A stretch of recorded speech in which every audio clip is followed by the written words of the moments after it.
트럼프가 집권하고 난 다음에 우리는 뉴스를 통해 가지고 네. 트럼프 이상한 사람, 트럼프 도라이라는 얘기만 뉴스에 나오잖아요. 상호관세 지 맘대로. 그러니까 상호관세 지 맘대로. 근데 상호관세라는 게 원래 그렇죠. 사주는 사람이 적자를 보고 있고 파는 사람이 너무 흑자를 보고 있으면은 그걸 잘 맞추자가 상호관세잖아요. 언론에서 좀 잘 모르는 건지 일부러 이제 그렇게 뭐 프로파간다를 퍼뜨리는 건지 모르겠는데 네. 저들이 15%를 했으면 우리도 15%를 한다. 이게 상호관세라고 얘기를 하는데 그게 아니고 무역을 잘 맞추자 이거거든요. 미국이 계속해서 너무 큰 적자를 보고 있었다라고 얘기하는 게 이제 트럼프의 의견인데, 그래서 이제 그거에 대해서는 뭐 당연히 이제 논쟁의 여지가 있겠죠. 미국이 얼마나 뭐 이익을 보고 있었냐, 얼마나 적자를 보고 있었느냐, 이거를 따져봐야 되는데, 근데 일단은 미국이 가장 큰, 전 세계에서 가장 큰 그 손님이잖아요. 돈 쓰는 사람. 그러면 그들이 나는 여기에다 관세 조금 더 붙일래 하는 거는 치맘이죠, 사실. 그게 뭐 우리가 그럼 미국한테 100% 붙일래 하면은 붙이면 되는 거예요. 근데 그러면 미국에서 이제 보복 관세를 할 수가 있으니까 이제 그렇게 못 하는 건데, 미국은 힘센 나라고 힘이 셀 뿐만 아니고 돈이 많은 나라고, 돈이 많다는 거는 소비 여력이 가장 큰 나라이기 때문에 그 나라가 원하는 대로 우리 그냥 관세 이만큼 붙일래 하는 거는 그걸 뭐 도덕적으로 따질 것도 없고, 그거를 되게 뭔가 나쁜 놈, 뭔가 뭐 세계 무역을 흔드는 놈, 자유무역을 깨트리는 놈, FTA. 이라고 하더라고요. 근데 FTA라는 것 자체가 사실 잘못된 거예요. 그러면은 FTA 관세를 그렇게 할 거면은요, 종부세도 내지 마. 세금 다 없애. 우리 개인들은 FTA 안 해주면서 왜 나라끼리는 FTA를 하냐는 거죠. 저는 거기부터가, 그러니까 논리적으로 얘기를 하는 사람들한테 아니 나라끼리는 세금 없으면서 왜 우리는 왜 세금 내? 이거 얘기하면은 뭐 그거 반박할 사람들이 없죠. 그럼 세금 내야지 뭐 나라가 운영되지. 관세 내야지 나라가 운영되지. 똑같은 얘기거든요, 결국. 그래서 관세, 그렇게 우리나라 트럼프가 어떤 정책을 하고 있는지, 왜 그런 걸 하고 있는지를 볼 생각은 안 하고 그냥 트럼프 욕할 생각만 하고 있는 거예요. 그래서 이제 그거는 당연히 좌경화됐다기보다 친중국화됐다고 보는 게 맞거든요. 근데 친중국화가 왜 됐느냐? 네. 중국 돈 먹어서 그런 거죠. 제가 그 언론에 대해서는 나중에 또 다뤄드릴게요. 뭐 JTBC, 텐센트라든지 YTN인지 연합뉴스인지에서는 번역해서 우리나라 언론을 뉴스를 번역해가지고 영어로 번역해가지고 나오는 그 페이지가 있었거든요. 네. 거기에 그 윤석열을 뭐 내란수계 이거를 뭐라고 번역해놨냐면은 워터몬스터라고 번역을 해놨어요. 워터몬스터? 워터몬스터. 수괴? 구글 번역어를 쓰면은 워터몬스터라고 절대 안 나와요. 그러면은 한국 사람들이 수괴란 말을 봤을 때 그걸 워터몬스터라고 해석하는 사람이 있을까요? 그러니까 한자 어권인데 한국말을 잘 못하는 거야. 그런 사람이 영어로 번역을 해놓은 거죠, 그 기사를. 그게 누구겠어요? 중국. 그럼 당연하죠. 그래서 그게 수개만 있는 게 아니고 되게 많아요. 그러니까 그런 식으로 해서 번역하다가 이제 사람들한테 하나씩 걸리니까 그 페이지를 없애고 했었거든요. 수개라는 말을 모르는 그냥 중국인 입장에서는 이게 그냥 워터몬스터구나. 그냥 알바생, 그냥 중국인 알바생 같은 애들 쓰는 거예요. 걔네들이 뭐 중국 정치에 관심이 있겠어요? 우리나라 사람들이 시진핑이나 알지 뭐 시자준이 어쩌고 저쩌고 2인자, 3인자 모르잖아요. 그것처럼 그냥 우리나라에 유학 와 있는 중국인 그냥 알바생들 갖다가 이제 쓰는 거거든요. 근데 한국말을 영어로 번역해서 쓰는 거를 왜 중국인 알바생을 쓰냐 이거죠. 이상하죠. 그러니까 이제 그게 중국에 이제 너무 자본이 많이 들어가다 보니까 어차피 언론사라는 거는 사주의 입장을 대변하는 게 되는 거잖아요. 언론사라는 게 중립을 지키고 진실을 보도한다는 착각은 사람들은 왜 그런 착각을 하는지 모르겠거든요. 결국 사주의 이익을 대변하는 건데, 그러니까 KBS 정도 되면은 이제 팩트, 진실을 보도해야 되는 게 맞는 건데, KBS도 사실 방통위에 지금 이제 방통위원장이 좀 바뀌어서 좀 뭔가 해보려고 했는데, 윤석열 정부 물러나고 해가지고, 아무튼 뭐 다 그렇습니다. 지금 너무 다 좌경화돼 있고, 사실 중국화돼 있기 때문에, 우리나라 언론은 저는 아예 보질 않습니다. 요새 나오는 뉴스 아까 얘기했듯이 뭐 건진법사 얘기 나오고, 맨날 뭐 김건희 얘기 통일교. 나오고, 통일교 얘기 나오고, 뭐 말도 안 되는 소리 하고 있어.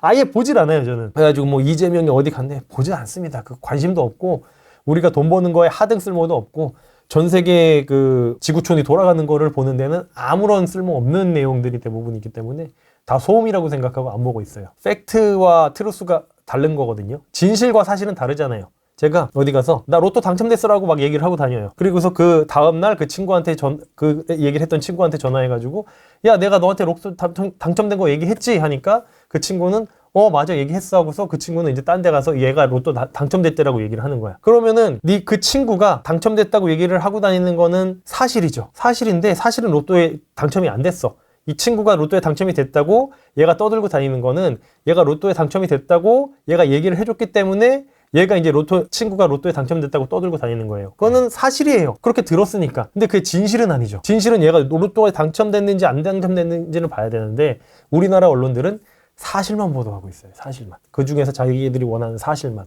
진실은 뭔지는 전혀 보도하고 있지 않죠. 진실은 전혀 다른 건데. 그래서 예를 들면 이게 너무 길어지니까. 너무 팩트도 자기네들 원하는 팩트만 가져오는 거고, 근데 그 팩트가 진실인 경우는 거의 없다고 봐야 돼요. 사실 보다 보면은 거의 없다고 봐야 됩니다. 지금 그런 상황이다, 우리나라 언론이. 예, 요거 한번 보실게요. 관세에 대한 얘기군요. 관세에 대한 얘기입니다. 그래서 이 뉴스가 얼마 전 8월 3일인가 8월 2일인가 그래요. 이거는 일본 얘기고, 네. 유럽연합은 6,500억 6,500억 투자하기로 했죠. 지금 보시면은 포드 얘기하죠. 자동차 얘기하죠. 자동차 얘기를 많이 해요. 철강 자동차 얘기를 엄청 많이 합니다. 저번에 제가 보여드렸던 것처럼 중국의 1대1로 사업을 하는 거기에 걸쳐가지고 이제 그 부정선거를 했고, 이제 아프리카는 1대1로에 상관이 없는데 아프리카에서 부정선거를 한 나라들은 희토류가 많은 나라들의 부정선거를 했다고 말씀을 드렸죠. 맞습니다. 희토류는 결국 2차 전지잖아요. 그렇죠? 그래서 2차 전지는 결국 뭐야? 에너지고. 에너지 사업에 에너지와 자원이 제일 많이 쓰여지는 데가 자동차고, 그래가지고 이제 그 자동차 얘기를 계속, 트럼프도 자동차 얘기를 계속 하고 있고요. 시진핑도 자동차의 2차 전지와 자동차에 가장 큰 힘을 쏟고 있고요. 그리고 윤석열 대통령이 담화문에도 보면은 하이브리드 전쟁 이런 거 얘기하는 거 보면은 2차 전지와 자동차에 대한 이야기가 많이 떠오르거든요. 그 계엄 담화문을 보면은. 그래서 이제 트럼프도 그 포드 자동차 얘기 나오고, 그 다음에 뭐 자동차 얘기가 계속 나와요. 네. 일본을 모든 거 개방했다. 인도네시아 개방했다. 한국도 개방했다. 얘기 나오죠. 한국은 폐쇄적이었는데 자동차 얘기 또 나오죠. 자동차 트럭, SUV. 예. 2차 전지랑 자동차가 굉장히 중요한 거예요, 지금. 그래가지고 지금 이따가 말씀드릴 건데, 중국차 비아디가 지금 네. 우리나라에서는 잘 나간다고 있다고 홍보를 하고 있고, 그러니까 중국 돈 먹은 애들이 비아디 홍보를 엄청 해요. 좋다고. 솔직히 서울에서 비아디 단 한 번이라도 본 적 있으세요? 아니, 저는. 태어나서 진짜 한 번도 못 봤죠. 저도 한 번도 못 봤거든요. 근데 뭐 테슬라보다 더 많이 팔린 자동차가 우리나라에서 많이 팔린 자동차가 비아디였다면서 올해 4월인가 작년 4월인가 막 뉴스도 나고 그래요. 테슬라는 하루에 한 10대는 보는데 비아디는 지금까지 단 한 번도 본 적이 없거든요.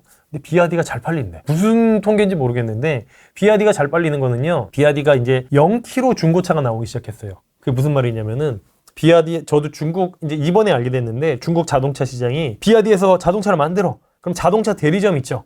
우리나라는 현대자동차 대리점에서 현대가 운영하는 거잖아요. 네. 근데 걔네들은 대리점이 있어. 그래 대리점에 파는 거야. 1,000대, 2,000대. 그럼 판매는 어떻게 돼요? 얘네가 사가니까 판매는 엄청나게 된 거야. 그죠? 그러면은 시중에 풀리진 않았는데. 대리점에서 재고를 소진해야 되는 거죠. 그러니까 대리점이 이제 여기서 이제 비아디가 안 팔리고 하니까 중국 경제도 어려우니까 비아디가 대리점이 망하기 시작하는 거야. 그러면은 대리점이 산 자동차를 중고로 내놓는 거예요. 0km 중고차.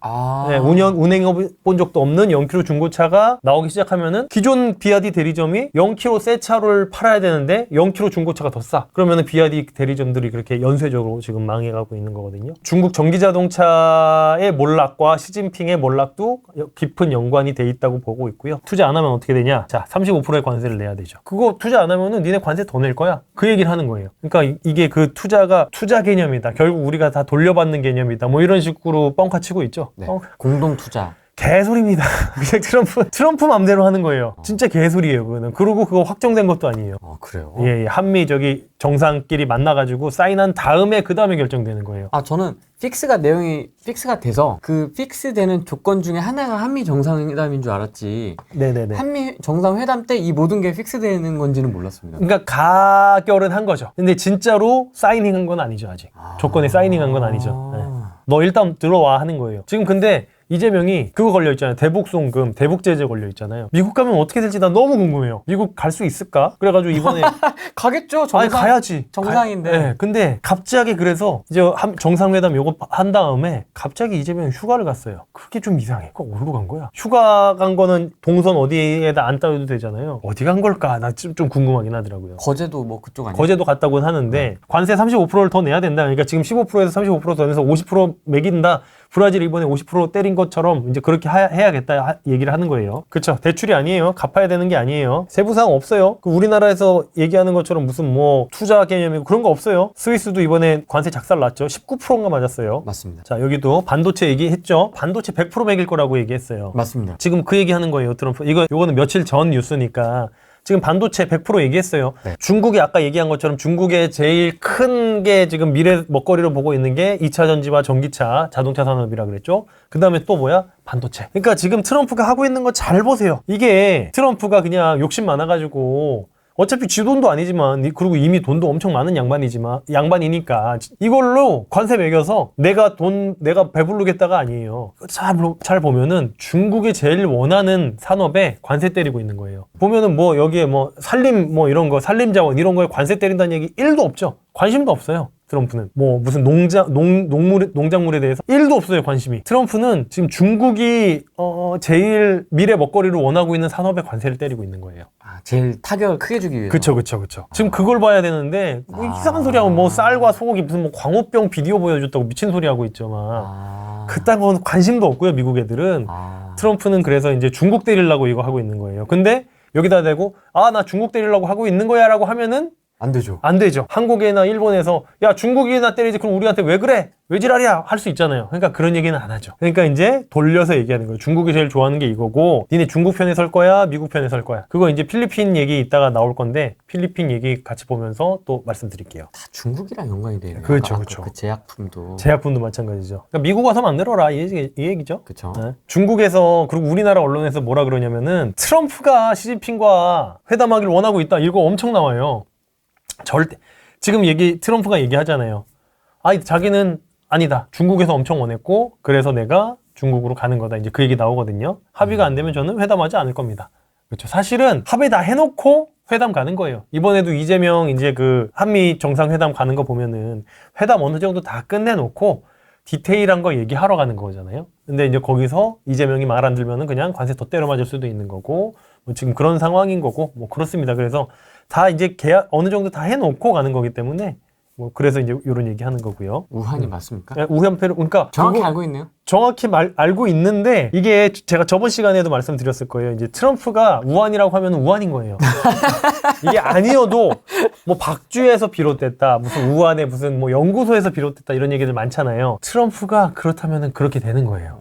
네. 근데 이거는 이제 요것도 이제 프레임 씌워가지고 중국한테 야, 니네 책임이니까 피해 보상 금액 내놔. 이제 요거 지금 아마 프레임 씌워서 하려고 하는 것 같거든요. 굳이 여기서 우한 얘기 하잖아요. 그죠? 그러니까 한국 얘기는 잠깐 나오긴 했지만, 그러니까 이제 결국 이거예요. 여기에 내용도 보면은 일본 얘기가 제일 많고, 그죠? 그 다음에 한국 얘기 잠깐 했다가, 그 다음에 이제 스위스 얘기하고, 뭐 그렇게 얘기를 하는 거 보면은 사실 우리나라가 미국한테 지정학적으로는 굉장히 중요하나 미국이 우리나라 손보고 싶으면 언제든지 그냥 손볼 수 있는 나라라고 사실 생각을 하는 거예요. 약간 쩌린 느낌인데? 쩌리 약간 느낌이 있죠. 왜냐면 너무 일단 작잖아. 인구가 5,500만 밖에 안 되고 우리나라랑 일본이랑 GDP가 4배 가까이 차이 날 거예요. 아마 인구는 거의 2배 반 3배 가까이. 일본이 1억 2천 1억 3천 될 거예요. 인구가. 그리고 이제 제일 교역을 많이 하는데도 일본이고 미국이랑 그렇기 때문에. 그리고 사실 이게 있어요. 자동차가 세계 1등 자동차 브랜드가 토요타잖아요. 네. 매출이 제일 큰 데가. 그러니까 이제 미국 입장에서는 현대 기아차가 미국에서 많이 팔리고 마야 뭐 1, 2% 2, 3% 점유율밖에 안 되는데 도요타는 점유율이 너무 커요. 근데 일본 놀러 가면요. 미국 차를 떠나서 외제차 보기가 힘들어. 맞아요. 다 혼다, 도요타, 뭐 스바루 다 그렇잖아요. 그래가지고 일본 애들이 아까 지금 그 트럼프가 얘기하는 게 그거예요. 너무 폐쇄적이다. 니들끼리만 먹냐. 니들은 우리나라에 수익 많이 모아가면서 왜 우리는 니들 나라에 못 들어가게 하느냐. 지금 그 얘기를 하는 거거든요. 그래가지고 그 균형을 맞추자고 하는 게 결국 상호관세인 거예요. 너 15%니까 나도 15%. 이게 상호관세가 아니에요. 그 균형을 맞추자 이제 그 얘기를 하고 있는 거고 뭐 그렇습니다. 그래서 이제 보시면은 이제 트럼프가 하는 얘기, 트럼프가 하는 얘기를 전문을 다 봐야 돼요. 언론에서는 자꾸 요만큼씩 빼고 얘기해. 네. 이거 보니까 좀 그렇죠. 많이 다른데요? 많이 다르죠. 이게 언론에서 보면은 트럼프가 아까 그 여자 앵커 말을 자르면서 no, make it, no, I don't know 뭐 이렇게 얘기하잖아요. 그런 거 보면서 트럼프 건방지다, 말 자른다 뭐 요 부분만 내보내거든요. 근데 그게 아니고 트럼프가 여기랑 인터뷰하기로 한 게 방송 시간 1분 뭐 2분일 거잖아요. 그 안에 자기가 얘기 다 하려면은 여자 앵커가 얘기하면 안 돼요. 트럼프가 얘기해야 되는 거야. 그러니까 이제 그렇게 얘기를 하는 건데, 그걸 이제 언론에서는 자꾸 잘라서 트럼프 미친놈을 만들기 위해서 이제 그렇게 하고 있단 말이에요. 근데 사실 트럼프가 지금까지 30대 때 이미 자산이 밀리언웨어가 그때 30대 때 이미 돼가지고 지금 자산이 아무튼 수십조잖아요. 그쵸. 예. 그리고 이제 부동산 재벌이란 말이에요. 무슨 뭐 IT 산업을 한 것도 아니고 생산을 한 게 아니야. 부동산 재벌이라는 얘기는요, 투자한 사람이고, 투자한 사람이면은 이거 사람 간의 관계나 이런 인터뷰하는 게 옛날부터 트럼프보다 세계에서 잘하는 사람 없을 거예요. 아우, 선수죠, 완전. 완전 잘 선수잖아요. 잘했지. 그렇죠. 그리고 얘기를 하는 게 자기가 지금까지 세무조사를 40번을 넘게 받았대요. 1년에 한 번씩 받은 거야. 지금까지 단 한 건도 나온 게 없어요. 그러면은 트럼프는 사실 깔 게 없고, 까봐야 무슨 뭐 거만하다 그런 거 있죠. 그런 걸로밖에 지금 깔 게 없는 거예요. 무례하다. 무례하다. 뭐 이런 거. 무례한 거는 아니 예의 바를 필요가 왜 예의 발라야 돼요? 정당이 난 그게 이해가 안 돼. 왜 예의 발라야 돼? 우리나라 가가지고 이재명 막 예의 바르게 이렇게 병신같이 앉아 있으니까 무슨 뭐 젠틀하다 막 하서 손가락질 당하는 것도 가만히 있잖아요. 그게 좋은 게 아니에요. 예의 바른 게 그게 그냥 우리 입장에서 자꾸 보니까 트럼프가 이렇게 막 악수하면 막 땡겨가지고 막 악수하잖아요. 그게 이제 힘의 과실을 일부러 보여주려고 하는 거잖아요. 그리고 언론에서도 그렇게 하면은 미국인들은 어떻게 생각할까요? 아, 저 무리한 새끼 이렇게 생각할까요? 아니면은 아, 우리 대통령이 더 세구나라고 생각할까요? 더 세구나. 더 세구나 생각하겠죠. 그러니까 일부러 더 그렇게 보여주는 거예요. 근데 우리는 저 무리한 새끼 이렇게 보는 거예요. 그게 얼마나 바보 같은 생각이야. 그러니까 일부러 다 쇼하는 건데 그 쇼의 의도를 봐야 되는 거죠. 이제 계속 얘기하지만 사실과 진실은 다르다고 얘기했잖아요. 트럼프가 그렇게 행동하는 진실은 내가 더 강력한 지도자라는 걸 보여주기 위함이고, 근데 사실은 트럼프는 그냥 사실 겉보기에만 보면은 오만하고 무례한 사람이다. 이제 그거를 보여주는 건 거죠. 그냥 어떻게 보면 이 모든 상호관세의 전체 프레임 자체가 중국을 타겟으로 하는 중국을 타겟하는 거죠. 퍼즐이네요. 그렇죠. 일단 지금 필리핀이랑 네. 방위 조약을 맺었습니다. 네. 그거는 이제 뭐 관심이 없으니까 저도 사실 그렇게 큰 관심은 없는데. 저 몰랐습니다. 네네. 얼마 전이었어요. 7월 22일 이거 이제 뉴스가 보시면은 7월 22일 뉴스거든요. 그래서 미국 필리핀 방위 조약. 태평양 어디서든 적용. 이게 뭐냐면요, 필리핀이 두테르테 대통령이 구속됐죠. 그 독재 뭐 몇십 년 해가지고 구속되고 지금 새로운 대통령이 뽑혔잖아요. 그래가지고 이번에 이 필리핀 대통령은 이제 친미적인 대통령이에요. 그래가지고 트럼프 엄청 똥꼬 빨았어. 그래가지고 이번에 그래도 이제 그나마 필리핀 엄청 관세 많이 때리려고 하다가 네. 이번에 그래도 괜찮게 관세 받았어요. 아무튼 그러면서 어떤 조건을 제시했냐면요, 군대가 중국해를 포함한 남중국해를 포함한 태평양 어디에서든 우리의 군대와 항공기 또는 공공선박이 무력 공격에 적용된다. 이게 뭐냐면요, 오키나와 평택 그리고 필리핀 루손 섬 여기 요쪽에. 루손 섬이 여기구나. 네네네. 그래서 요렇게 지금 중국 태평양 못 나오게 하고 있는 거예요. 이렇게 네, 요렇게 막고 있어. 그래가지고 제가 AUF 그때 부정선거를 말씀드렸잖아요. 중국과 러시아가 바다로 나가고 싶어 한다. 근데 바다로 못 나가요. 여기는 오호츠크해부터 온다고 말씀드렸어요. 여기는 이제 그래가지고 러시아는 부동항이 없다. 그 말씀드렸고, 네. 중국도 나가고 싶은데 여기로밖에 없어요. 바다가 여기밖에 없어요. 여기는 다 막혀 있고. 그래가지고 여기 미얀마, 베트남 요런 데 있죠. 캄보디아 여기 관세 엄청 때려 맞았어요. 여기가 중국 거를 택가리 해줬어. 무슨 말인지 알죠? 그러니까 미국에서 중국에다 관세를 때렸는데 그럼 중국 애들이 미얀마에다 수출해. 그래가지고 여기다 관세가 0이야. 그래가지고 미얀마에서 미국으로 가. 그럼 관세가 0이에요. 그래가지고 미얀마, 베트남 애들이 중국 거를 택가리 해줬어요. 와. 그러니까 여기를 여기 동남아 여기 나라들 있죠. 여기 관세 다 엄청 때렸어요. 다 찾아보세요. 태국 이런데 베트남 엄청 때렸고요. 캄보디아 엄청 때렸고 미얀마가 특히 많이 때렸어요. 40% 뭐 30몇 프로? 아무튼 이렇게 맞았을 거예요. 택가리 많이 해줬나 보네. 택가리 많이 해줬어요. 그래가지고 이번에 트럼프 이기 들어서자마자 중국이란 전쟁하려고 여기부터 때렸어요. 택가리 하니까. 그 다음에 중국을 이제 고립시키고 있는 거예요. 그래가지고 지금 필리핀이랑 군사협정 맺었죠. 그러니까 필리핀한테 관세 깎아주면서 군사협정 맺은 거예요. 여기에 있는 우리가 니네 남중국해에 있는 너희의 영해를 우리가 쓰겠다. 그거 한 거예요. 그러니까 여기에 이제 미군 기지가 있는 것뿐만이 아니고 여기에 이제 군대가 주둔하면 어떻게 돼요? 대만 침공하지 말아라. 여러 가지 포석이 담겨 있구나. 그렇죠. 중국이 왜 대만을 먹고 싶어 하냐면요, 여기도 이제 영해 논란이 있기 때문에 중국 애들이 여기로 나오기가 힘들어요. 근데 대만 먹으면 어떻게 돼요? 일로 나오죠. 뻗어나가는 거죠. 그래가지고 대만 그렇게 침공하려고 그러는 거예요. 그래서 지금 시진핑이 실각하기 전에 이 새끼가 푸틴처럼 갑자기 대만 침공해가지고 자기가 중국의 권력을 더 공고하게 할 수도 그런 스토리도 가능하죠, 사실. 그거는 모르겠지만. 여기를 그래가지고 틀어 막으려고 하는 거예요. 그래가지고 이제 중국 입장에서는 대만을 지켜야 되죠. 중국이 못 나오게 하려면. 그래가지고 TSMC 이런 반도체도 물론 있지만 지정학적으로 미국이 대만을 지켜야 되는 이유가 여기 있는 거죠. 지도 보면은 쉽게 나와요. 그죠? 어쨌든 결국 바다가 돈이니까 요렇게 지금 틀어 막고 있다. 그래서 틀어막고 관세 때리고. 관세 때리고, 그죠? 그래서 틀어 막았고, 여기는 뭐 지금 어지러우니까 여기까지는 잘 모르겠고, 여기는 그리고 미국이 애초에 수출을 잘 안 해요. 관세로 여기를 컨트롤하기가 힘들어. 여기가 뭐 미국으로 수출할 수 있는 나라들은 다 배로 해야 되는데 얘네들은 뭐 수출할 게 없죠. 어지러우니까. 네, 패스. 수출할 게 없으니까 패스. 그렇습니다. 그래서 요거 되게 중요한 뉴스예요. 요게 이제 시진핑 실각과 연관되는 굉장히 중요한 뉴스입니다. 근데 필리핀 뭐 미국 조약을 갖다가 시진핑이랑 뭐 연결 짓느냐라고 생각할 수도 있는데 이게 결국 다 이렇게 되는 거예요. 그냥 진짜로 옛날에 게임하듯이 지금 미국 트럼프는 세계상 사는 게 약간 게임하듯이 하는 것 같아요. 그 뭐 옛날 삼국지 땅 따먹기 게임 그런 거 있잖아요. 그러네요. 그런 느낌으로다가 하는 거예요. 근데 애초에 그거는 중국에서 원래 하던 거예요. 중국에서. 춘추전국 시대부터 해가지고 트럼프가 손자병법의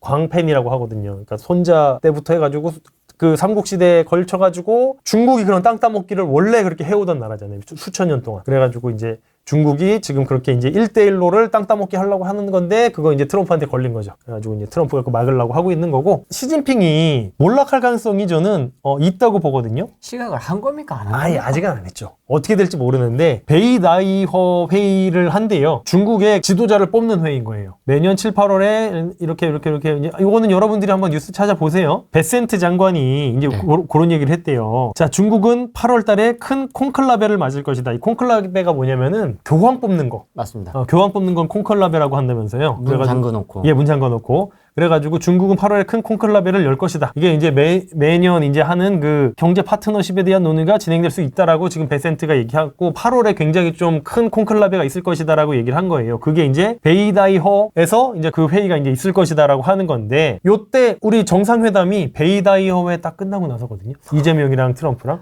그게 근데 날짜가 그렇게 겹치는 게 아마 일부러 트럼프가 그렇게 보고 얘기한 거 아닐까 싶어요. 이제 중국이 어떻게 바뀌는지 내정 가서는 또 안 되니까 지금 시진핑이 어떻게 될지 한번 보고 그 다음에 이재명 만나자라고 정한 것 같더라고요. 그거는 뭐 제가 트럼프랑 친하지 않아가지고 못 물어봤는데 뭐 그런 것 같습니다. 그래서 지금 요런 이제 그 내용들이 계속 있고 이제 시진핑 실각에 대해서는 시진핑 실각 치면은 유튜브에 뭐 시진핑 실각 택도 없는 소리다 하면서 무슨 뭐 홍콩 어디서 일하고 있는 사람이 나와서 얘기를 하는데 아니 중국에서 중국 돈 받고 있는 사람들한테 시진핑 실각을 얘기하면 당연히 아니라 그러잖아요. 그러니까 이제 시진핑 실각에 대해서를 보려면은 이제 좀 객관적으로 보려면 사실 미국 얘기를 들어봐야 되거든요. 그래가지고 이제 미국 뉴스 가서 시진핑의 이제 위치에 대해서 이제 얘기를 하는 거를 뉴스를 보면은 지금 아마 큰 좀 변혁이 있을 것이다라고 이제 얘기가 되고 있거든요.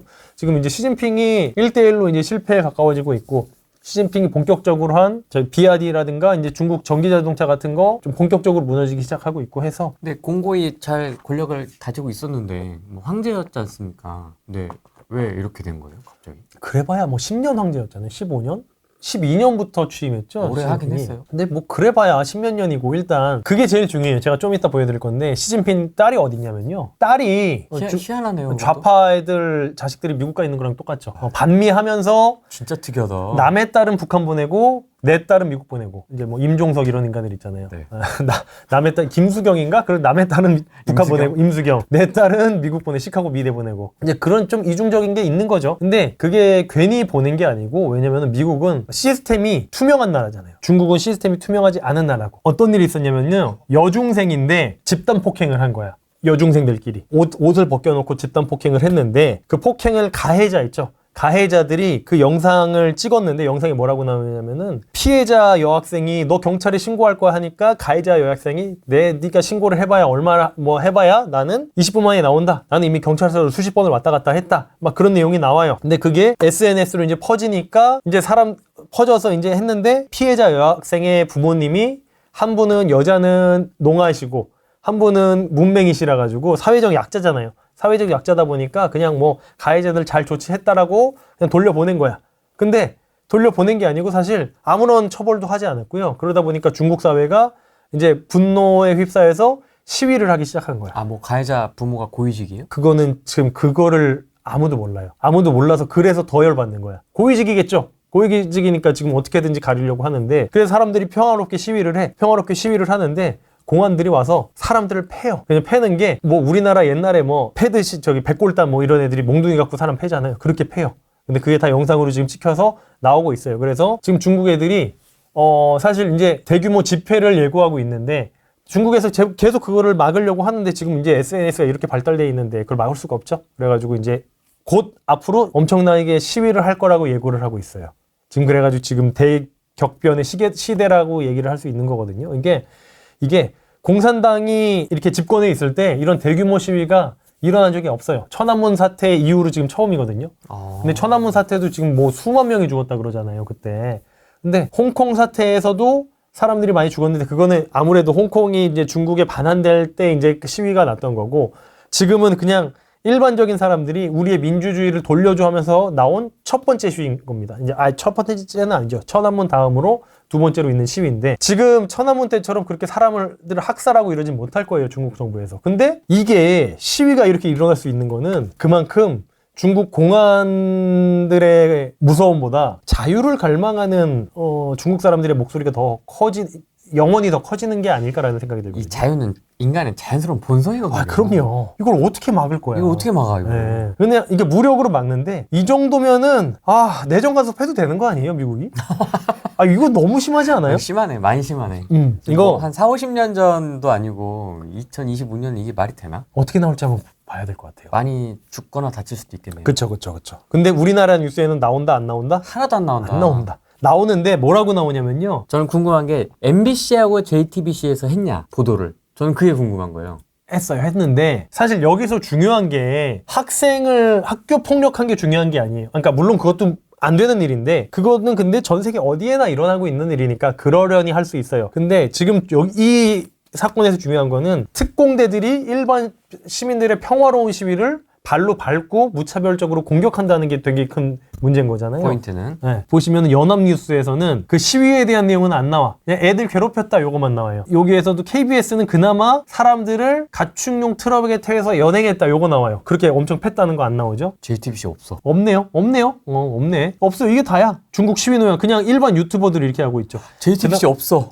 MBC도 없어요. SBS랑 KBS만 그나마 나오는데 SBS는 그 시위가 아니고 그냥 애들 괴롭힌 거. 그거 학교 폭력에 대해 이게 문제다라는 것처럼 나오고 어쨌든 쓰긴 써야 되잖아 뉴스를. 근데 안 나와요. 이렇게 심각한 문제가 있는데 근데 똑같아요. 홍콩 사태 때도 똑같이 이렇게 사람들이 발로 밟고 몽둥이를 패고 했거든요. 홍콩 사람들 시위할 때. 우리나라 뉴스에 안 나왔잖아요. 아니 MBC는 이런 거라도 있네요. MBC 뭐 있어요? 요거라도 있는데 엠빅뉴스 이거 있는데 JTBC는 JTBC 아예 없네. 없죠. 거의 텐센트 돈 받았는데 1도 없네. 1도 없죠. 걔들이 사주에 이익에 의해서 움직이는 거니까 JTBC 같은 애들은 텐센트 거니까 중국 거잖아요. 당연히 안 나오죠. 와. 이렇게 심각한 문제가 있는데 우리나라 뉴스에서는 안 나오고 있다. 그러니까 이제 우리나라 언론은 믿을 게 못 된다. 얘네들은 사실을 보도하되 진실을 보도하는 게 아니에요. 사실을 보도하되 자기네들이 보도하고 싶은 것만 보도한다. 그렇게 보시면 될 것 같아요. 근데 요새 보면 사실이 아닌 것들도 막 찌어내서 보도하잖아요. 그러니까 예를 들어서 김어준이 헛소리 하나 했어. 김어준이 무슨 뭐 한동훈을 계엄 때 암살하라고 시켰다라고 김어준이 얘기를 했어요. 그러니까 이제 JTBC에서는 그거를 뭐 한동훈 암살하라고 윤석열이 얘기했다라고 막 보도를 해요. 사실이거든. 왜냐면은 김어준이 그렇게 얘기를 했거든. 근데 진실은 아니죠. 김어준이 뻥쳤으니까. 그러니까 이제 사실이라고 사실인 척 보도하는 거예요. 그게 언론들이 가장 잘 쓰는 수법이거든요. 한 명의 그냥 어떤 그런 스피커가 있고 그 스피커가 뭔 얘기를 하면은 그거 받아가지고 쓰는 거야. 근데 그 스피커에서 나오는 메시지가 진실인지 아닌지는 관심이 없어. 그냥 그 스피커에서 뭐라고 얘기했나 그걸 받아 쓰면은 이 언론사는 그거는 사실이 되는 거거든요. 왜냐면 그 스피커가 그렇게 얘기했으니까. 큰 문제죠. 요런 거 지금 뉴스에 안 나고 있다. 근데 중국에서 이런 시위가 지금 일어날 수 있다는 게 시진핑이 아니고 저는 공산당이 이제 무너질 신호가 아니냐라고 보는 거예요. 사실 공산당이 문제가 아니고 일당 독재가 문제거든요. 이게 일당 독재니까 이렇게 폭력적인 진압을 할 수 있는 거고 왜냐면 견제하는 세력이 없으니까. 그래서 일당 독재가 무너지는 것도 머지않았다 생각이 듭니다. 공산당은 유지가 되지만 일당 독재가 문제다. 어떻게 될지 모르겠다. 그렇죠. 공산당도 있잖아. 공산당도 그런 거 있지 않을까요? 진보 보수 해가지고 조금 더 진보적인 정책을 쓰는 공산당이 있을 수도 있고. 그러니까 그 공산주의라는 게 어떤 이념적으로만 봤을 때 그거 뭐 나쁘고 뭐 가치 판단할 수 있는 게 아니잖아요. 그냥 공공에서 이제 뭐 집도 주고 차도 주고 뭐 땅도 주고 해준다 이제 결국 그 얘기를 하는 건데 그게 뭐 도덕적으로 나쁘다 이 얘기는 할 수는 없지만 결국 효율성으로 봤을 때 그리고 냉전 시대가 끝난 걸 봤을 때 공산주의는 결과적으로 나쁜 결과를 초래한다는 거는 이제는 다들 알잖아요.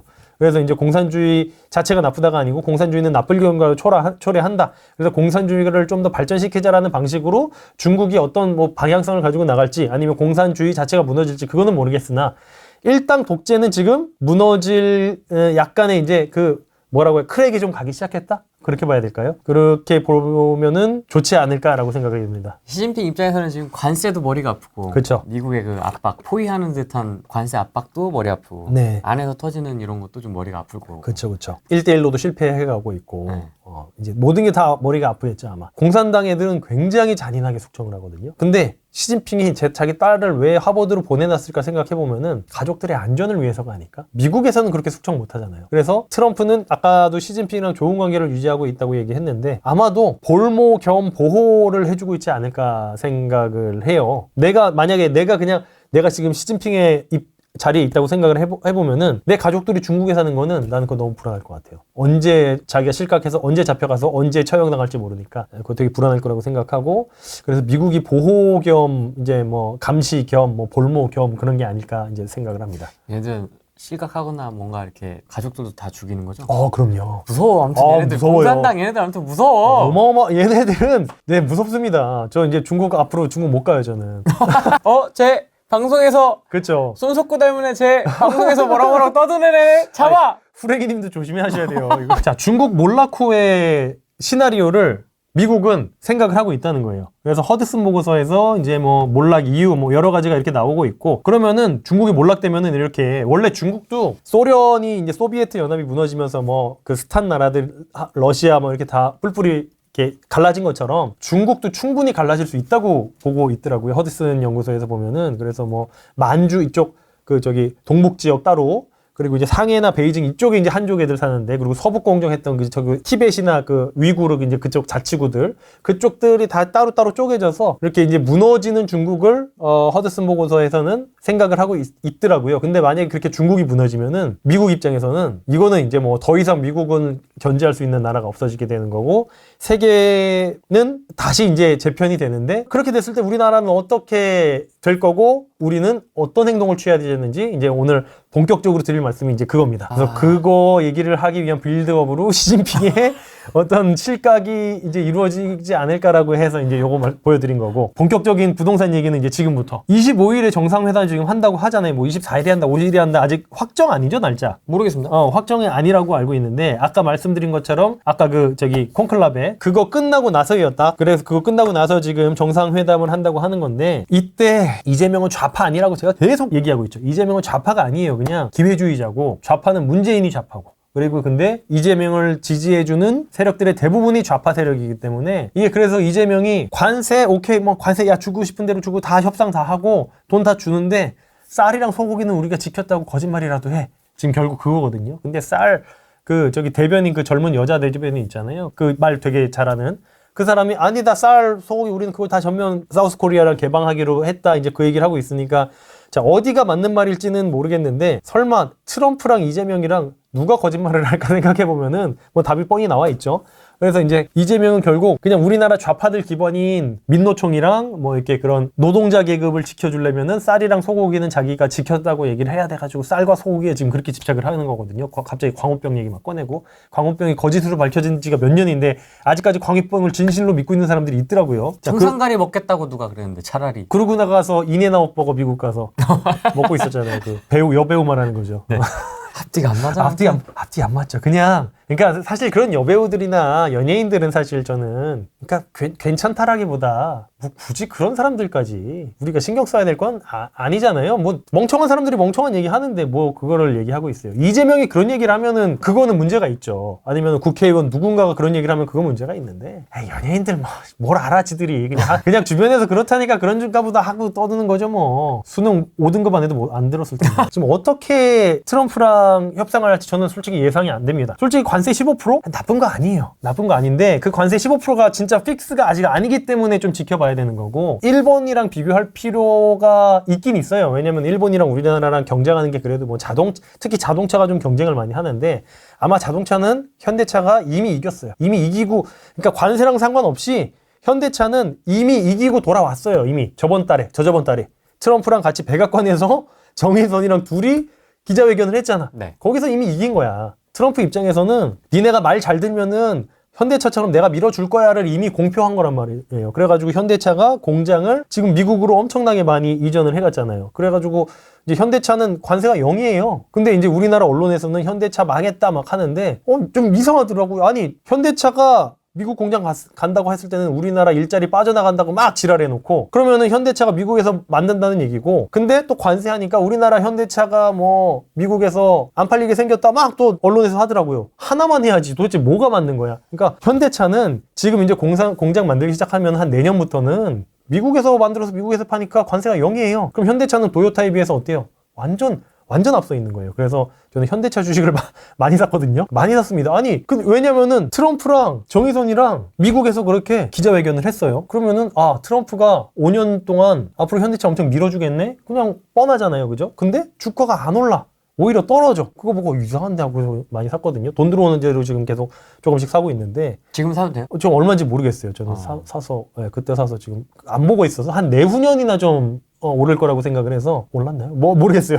지금도 사도 되지 않을까요? 관세 전쟁에서 현대차는 좀 빠졌다고 봐야 되는 게 맞거든요. 이미 좀 정의선이 미리 가서 협상을 하고 간 거죠. 그때 이재용 아저씨는 중국에서 시진핑 만나고 있었어요. 그러니까 같은 시기에 정의선은 미국에서 트럼프 만나고 있을 때 이재용은 중국 가서 시진핑 만나고 있었거든요. 그러니까 현대차는 이제 앞으로 관세 0일 건데 반도체는 지금 100%일 거란 말이에요. 그러니까 삼성전자 평택 공장도 5동 지을 거 2동으로 줄이겠다고 하고 이제 뭐 그러고 있잖아요. 그래서 좀 약간 쎄합니다. 지금 느낌이 반도체는. 그래서 이제 그거는 이제 주식 전문 애널리스트들한테 여쭤보시면 될 것 같고 저는 현대차 그래서 좀 계속 돈 생길 때마다 조금씩 사고 있고요. 이제 일본이랑 비교를 이재명이랑 관세 비교를 하는데 지금 사실 뭐 나쁘지 않은 조건 15%는 조건이라고 보는데 사실 저는 또 그렇게 무역계 엄청 잘 아는 게 아니기 때문에 뭐라고 말씀드리기가 좀 그럴 것 같습니다. 그래서 그거 한번 지켜봐야 될 것 같고요. 그리고 이제 또 시진핑 실각 이후에 이제 얘기인데, 우리가 이제 자산의 흐름이 시진핑이 실각 혹은 공산당이 무너졌을 때 자산의 흐름을 한번 생각을 해보자는 거예요. 일단 미국 하원에서 얼마 전이에요. 이것도 열흘 전에 이렇게 발표가 났어요. 우리나라 뉴스에서 이거 왜 안 나는지 모르겠어. 자, 중국 대만 침공 시 공산당 고위층이 미국 내 자산 공개 법안 이게 뭐냐면요. 옛날에 러우 전쟁 일어났을 때. 네. 러시아 재벌들 EU 가입한 국가나 혹은 미국에 있는 러시아 재벌들의 자산이 동결된 거 알고 계세요? 요거 전에 이 뉴스 한번 보여드릴게요. 축구팀 첼시 아세요? 드록바 있고 뭐 첼시라는 팀은 압니다. 알죠. 파란색 삼성이 그거 했었어요. 네, 그 파란색. 스폰서 해가지고 삼성 써 있는 그 파란색 유니폼. 그 첼시가 원래 구단주가 아브라모비치. 로만 아브라모비치 그 러시아 석유 재벌이에요. 이 아저씨가. 그래가지고 첼시 팀 구단주였는데 러우 전쟁 일어나가지고 영국에서 아브라모비치의 재산을 동결시켜버렸어. 그래가지고 이 첼시가 이 아브라모비치의 재산이 동결되니까 첼시는 이 사람의 돈으로 움직이고 있었는데 첼시가 갑자기 구단이 휘청했어요. 그래가지고 아브라모비치가 첼시 팀 팔고 이제 러시아로 다시 들어간 걸로 알고 있거든요. 그래서 이제 축구 좋아하시는 분들이면은 요 뉴스 알 거예요. 우크라이나 러시아 전쟁 일어났을 때 러시아 니네 자산을 우리나라에 있는 거 다 동결시키겠다 해가지고 아브라모비치 자산이 동결됐었다. 요거 축구 팬들이면 해외 축구, 영국 축구 좋아하시는 분들이면 다 알 거예요. 이때 손흥민이 영국에서 뛰고 있을 때라 가지고 축구 좋아하시는 분들은 요 뉴스를 다 알 건데 자 요거처럼 요 내용처럼 자 중국이 대만을 침공하면요 미국 내에 있는 중국 자산을 동결시켜버리겠다는 얘기예요. 이거 공산당 입장에서 이거 침공할 수 있을까요 없을까요? 아 공개가 아니고 동결도 포함되어 있는 거군요. 네네네네. 추적 및 공개 그 다음에 동결이에요. 그 오토 원비어 그 북한에 갔다가 북한에 납북 한 몇 년 돼 있다가 결국 죽었잖아요. 그 오토 원비어의 부모님이 유력 유태인 가문이었어가지고 전 세계에 있는 북한의 자금을 다 동결시켜버렸어요. 그 소송 걸어가지고 북한에다가 우리 자식 죽였다고. 그래가지고 그게 대북제재 송금이 그래가지고 그때부터 그래가지고 이재명이 그 대북제재 송금에 대북제재에 걸려 있는 거고 그것처럼 중국이 전쟁을 일으키잖아요. 미국 내에 있는 중국 자산 다 동결. 그러면은 미국에 중국의 자산이 얼마나 들어와 있을까요? 얼마나 들어와 있을까요? 뭐 예상은 안 되지만 어마어마하게 들어와 있을 겁니다. 왜 어마어마하게 들어와 있을 거라고 생각을 하냐면요. 시진핑의 딸이 하버드를 졸업했어요. 그리고 하버드는 중국 공산당이 제일 많이 가는 학교가 하버드입니다. 그래가지고 저번 달 저저번 달쯤에 트럼프가 하버드 때렸죠. 하버드에 중국인 유학생 다 내보내겠다. 뭐 아니면은 다 조사하겠다. 뭐 이런 식으로 해가지고 하버드에서 막 시위를 했는데 시위를 하는 사람들이 대학생이 아니야. 중년들이 나와서 시위를 하고 있어요. 이제 그 미국의 좌파들인 거죠. 중국의 이제 커뮤니스트 지지자들인 거죠. 그러니까 우리나라에 그거 있죠. 대진년 맞나? 대학생 진보 연합인가? 네. 그 대진년 시위할 때 한 40, 50대들이 나와서 시위하는 거랑 똑같은 거예요. 대학생 진보 연합인데 대학생이 아니야. 그냥 대진년이란 이름을 가장한 좌파 단체들이 와서 시위하는 거거든요. 그것처럼 하버드에 나와서 반대 시위를 하는데 하버드생들이 아니야. 그냥 다 노인네들이고 막 다 그랬거든요. 그래서 하버드에 지금 중국인 자산이 굉장히 많이 가 있고 그러니까 이제 중국 공산당들이 우리가 한번 가정을 해볼게요. 우리가 중국 공산당이 됐다 했을 때 이거 중국은 돈을 밖으로 빼낼 수가 없어요. 그건 아시죠? 그러니까 그 중국은행에서 다 모든 자산을 감시하고 있기 때문에 중국에서 우리나라 우리은행으로 계좌를 그 돈을 옮기려면요. 그 허락받아야 되는데 그 공안에 아는 사람 있으면은 절대 그 밖으로 빼낼 수가 없어요. 그래서 공안 입장에서도 이거 돈 빼내려면은 사유가 필요해요. 그래가지고 무역하는 사람들 중에서는 뭐 예를 들어서 옷장사를 하는 사람이다. 중국에다가 예를 들어서 5억을 받을 게 있어요. 그 컨테이너를 해서 무역을 했다고 이제 LC 신용장 쓰면서 이제 이렇게 컨테이너를 보내는데 그 컨테이너에 그냥 쓰레기를 실어서 보내요. 그래가지고 그 컨테이너를 5억 원어치라고 신고를 해. 그러면 이제 5억을 받아서 나올 수 있죠. 이제 그런 식으로 이제 돈을 갖고 나올 수 있게 무역 따이공은 좀 아닌데 아무튼 그렇게 이제 쓰레기 이제 왔다 갔다 컨테이너로 왔다 갔다 보내주는 업체들도 있을 정도로 중국에서는 돈을 빼오기가 굉장히 힘듭니다. 우리나라가 계좌에다가 미국의 계좌에 돈 보내려면은 한 2박 3일이면 가죠. 그냥 하루 우리 영업일, 쟤네 영업일 하루씩 지나가지고 가면 그냥 바로 보내지거든요. 미국에서 우리나라 올 때도 마찬가지고. 근데 우리나라에서 중국 가는 거는 그냥 가요. 중국에서 우리나라로 못 와요. 몇 년 걸려요, 몇 년. 네. 아니면은 걔네들이 그냥 몰수할 수도 있고, 뭐 어디가 있는지도 몰라요. 그냥 신청한 내역만 존재하고, 얼마가 어떻게 가 있을지도 모른단 말이에요. 중국 공산당 애들이 그냥 허가락 안 해주면 돈을 안 보내주기 때문에. 그래서 공산당 애들이 제일 좋은 방법이 자녀들을 유학 보내는 거예요. 자녀들을 유학 보내면은 유학비 명목으로 매달 1,000만 원, 2,000만 원씩을 계속 보내주는 거예요. 그러면서 내 자산을 계속 빼돌리는 거야. 그래서 그게 이제 자산 빼돌리는 첫 번째고, 두 번째는 또 뭐가 있을 것 같으세요? 비트코인을 제일 많이 보유한 나라가 중국입니다. 당연히 미국이라고 생각하잖아요. 미국이 막 트럼프가 막 비트코인 띄우고 미국이 지금 전 세계 경제 중국의 몇 배가 되는데 그잖아요. 근데도 비트코인 보유율은 중국이 제일 많습니다. 밖으로 빼내기가 쉬우니까. 그걸 하려면 거래소를 이용해야 되는 거 아니에요? 거래소를 이용해야죠. 근데 외국 해외 거래소를 이용하면 되니까. 그것까지는 저는 모르겠습니다. 저는 코인을 해본 적이 없어서. 트럼프 입장에서 이게 좀 이해가 안 되더라고요. 그러니까 일반 사람들이 이번 트럼프가 비트코인을 엄청 장려하는 정책을 쓰잖아요. 네. 그게 뭐 트럼프가 비트코인을 갖고 있을 것이다 이런 헛소리들을 하는 사람들이 많은데 말이 되냐고요. 그게 아니고 일단 트럼프가 비트코인을 장려를 언제 시작했냐면요. 코로나 생겼을 때 그때 이제 돈을 풀어야 되는 거예요. 금리를 낮추고 돈을 푸는 정책을 해야 되는데 미국 입장에서 제일 돈을 풀었을 때 제일 안 좋은 그 상황이 뭐냐면요. 그 달러가 중국으로 흘러 들어가는 거예요. 그러면 그 달러가 볼모로 잡히는 거거든요. 그러면 그 달러가 중국으로 안 들어가게 할 수 있는 제일 좋은 방법이 뭐냐면요. 비트코인에 집어넣는 거예요. 비트코인에 돈을 파킹시켜 놓는 거죠. 그래가지고 그때부터 갑자기 미쳐가지고 트럼프가 장려하기 시작했어요. 그 당시에 2019년, 20년쯤에 저커버그가 페이스북이 더 리브란가 그 코인을 페이스북 코인을 만들려고 했었어요. 가상화폐. 거기에 뭐 골드만삭스니 뭐 메이저 금융권들 다 붙어가지고 코인 만들겠다고 상장하겠다고 막 했었는데 그때 트럼프가 너 그거 하면은 죽는다 해가지고 그냥 그거 무산됐었거든요. 그래서 그러니까 그 얘기가 뭐냐면은 너무 그렇게 난립하면 안 돼. 비트코인만. 그래가지고 트럼프가 비트코인을 그렇게 장려하는 이유가 일단 첫 번째로 중국에 달러 가는 거 막기 위해서. 두 번째로 자 지금 비트코인을 만약에 평가 절하를 한 절반으로 해버리면은 중국 애들 어떻게 될까요? 작살나는 거예요. 왜냐면은 중국 애들이 비트코인 제일 많이 가지고 있으니까. 지금 비트코인을 지금 이렇게 막 띄워놓은 다음에 그 다음에 그거를 한 방에 만약에 수직 낙하시키면요. 패대기 쳐버리면은 중국이 작살나는 거예요. 그러니까 근데 트럼프는 그게 가능할까 안 가능할까? 무조건 가능하죠. 갑자기 이게 무슨 뭐 범죄에 너무 많이 쓰이니까 이거를 좀 적당히 줄여야겠다 아니면 어느 정도 규제를 가하겠다 하는 순간 비트코인은 뭐 3분의 1, 10분의 1, 100분의 1로 떨어질 수도 있잖아요. 그래서 이제 그거 하나의 어떤 협상 카드로 쓰려고 이제 그렇게 비트코인을 지금 장려하는 것 같은 정책을 쓰고 있다고 저는 생각을 하거든요. 자, 아무튼 중국 공산당 애들은 그래서 돈을 밖으로 갖고 나오고 싶다. 이거는 팩트예요. 많은 중국 공산당 간부들이 돈을 갖고 나와야 되고 제가 알기로 요새도 그런지 모르겠는데 옛날에는 해외 나가려면요. 꽤나 많은 거액을 중국 뱅크 오브 차이나에 맡겨야 돼. 보증금이야. 내가 돌아올 때 그거 다시 찾는 거예요. 그러니까 너 나가가지고 안 들어올 수도 있으니까 돈을 얼마를 맡아 놓는 거야. 그래가지고 우리나라에 놀러 오는 중국인들이 가난한 사람들이 아니에요. 다 중국 거기 은행에다가 정확히 금액이 얼마인지 모르겠는데 꽤 큰 돈이거든요. 수천만 원 정도 되는. 그거 맡겨놓고 놀러 오는 거예요. 그러니까 이제 생각보다 우리나라에 놀러 오는 중국인들이 차림새가 꾀죄죄해서 그렇지 생각보다 돈 많은 사람들이 놀러 오는 거거든요. 그래서 막 쇼핑을 그렇게 하는구나. 쇼핑 엄청 하죠. 이상한 옷 입고 와가지고 명품관 가가지고 막 쇼핑하고 그러잖아요. 그래서 쇼핑 엄청 한단 말이에요.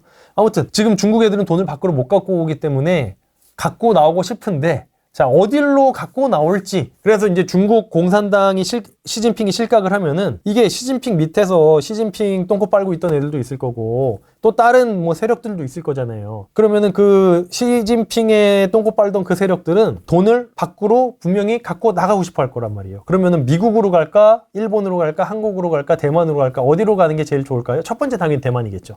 일단 말이 통하니까. 근데 대만도 대만인데 제가 봤을 때는 대만보다 더 오고 싶어하는 나라가 한국이 아닐까 생각하거든요. 사회 인프라가 물론 대만도 잘 사는 나라고 중국인들이 제일 많이 들어가 있는 도시가 어딜까요? 뭐 물론 많지만 갑자기 많이 들어간 동네. 서울에서요?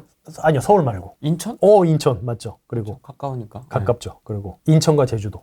제주도. 그렇죠. 그래가지고 이제 그때 헝다 사태 때 제주도가 작살 났었단 말이에요. 이미 러우 전쟁 터지고 인플레이션 오르면서 금리 오르면서도 제주도가 망했는데 그 이후에 헝다 사태 터지면서 제주도가 완전 작살 났거든요. 부동산이.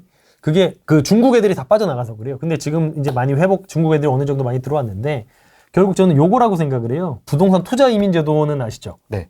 요거가 이제 제주도도 있고 요렇게 정해져 있어요. 자, 근데 강원, 평창, 전남, 여수는 좀 뺍시다. 이거는 중국 애들도 여기는 가고 싶지 않을 것 같아요. 가고 싶지 않겠죠. 이거는 걔네들은 우리보다 투자 더 잘해. 그죠? 왕서방들. 그래서 자, 제주 혹은 인천, 송도, 영종, 청라 여기죠. 그 정도. 네, 그 정도. 그래서 시진핑이 실각을 하고 공산당이 무너질 게 보이면은 얘네들 밖으로 분명히 빠져나오고 싶어 할 거거든요. 시진핑이 자기 딸내미 미국에다가 보호 혹은 인질로 잡혀있기도 하고 아무튼 뭐 여러 가지가 돼 있지만 아무튼 딸은 안전하잖아요. 그런 것처럼 자기 자산을 지키고 싶어 하는 중국인들은 청라, 영종, 송도 아니면은 제주도로 오지 않을까. 저는 그 생각을 하고 있거든요. 그래서 사실 제주도는 제가 놀러만 가봤지 임장을 가본 적이 없거든요. 그래서 다음 주에 비행기표를 예약해 놓긴 했는데 9월 달에 그때 가가지고 한 바퀴 쭉 돌아보려고요. 근데 지도만 봤을 때는 뭐 제주도는 너무 심플해요. 그냥 섬 있고 가운데 산 있고 바닷가를 삥 둘러가지고 제주시 여기 서귀포시 해가지고 그렇게 메인 지역 이제 두 군데 있는 거잖아요. 그래서 이제 요거 한번 또 보면은 제주도에 여기 이제 인구 전망 보면은 이게 빨간 게 늘어나는 지역이고 초록색이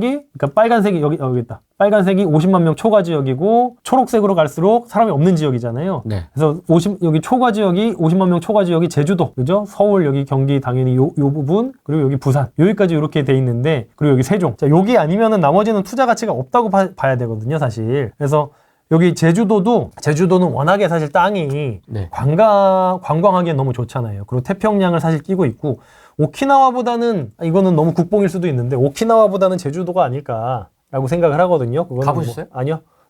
여기 미군 기지도 하나 놔주고 제주도에 오키나와에 하지 말고 네. 미군 기지 하나 여기 산도 있고 한데 여기 뭐 높은 데다가 뭐 미사일 방공호 사드 요런 데 배치하면은 좀 더 좋지 않나? 중국이 불편하잖아요, 그러면. 공산당이 무너졌을 때. 공산당이 무너지면은 중국이 무너지면은 중국은 이제 더 이상 미국이 견제할 만한 국가가 아니게 되는 거죠. 그러니까 소련이 붕괴되고 나서 러시아랑 미국은 사실상 뭐 힘싸움은 끝났다고 봐야 되잖아요. 그것처럼 중국이 이제 붕괴되고 나면은 공산당이 붕괴되고 나면은 더 이상 그거는 미국의 견제에서는 이제 벗어나는 거고 중국이 싫어하는 게 우리나라에서 러시아가 싫어하니까 뭐 안 해야지 이런 거 없잖아요. 러시아는 뭐 국력이 우리나라보다는 뭐 국방력이 센 것처럼 얘기는 되고 있지만 글쎄요 사실 뭐 우리가 러시아를 견제할 만큼 러시아가 그렇게 강한 나라, 강대국이긴 하지만 그렇게까지 강한 나라가 아니니까 제주도 좀 괜찮지 않을까. 날씨도 좋고 한국이라는 또 어떤 그런 우리나라 소프트 파워가 많이 커지고 있잖아요. 또 그런 소프트 파워도 있고 그리고 이제 복지라든지 이제 그런 것도 있고. 자, 그래서 외국인들 입장에서 봤을 때 외국인들은 뭐 아파트고 빌라고 걔들은 뭐 의미가 있을까요? 애초에 외국에는 아파트라는 개념이 잘 없잖아요. 중국에는 좀 많이 있긴 하지만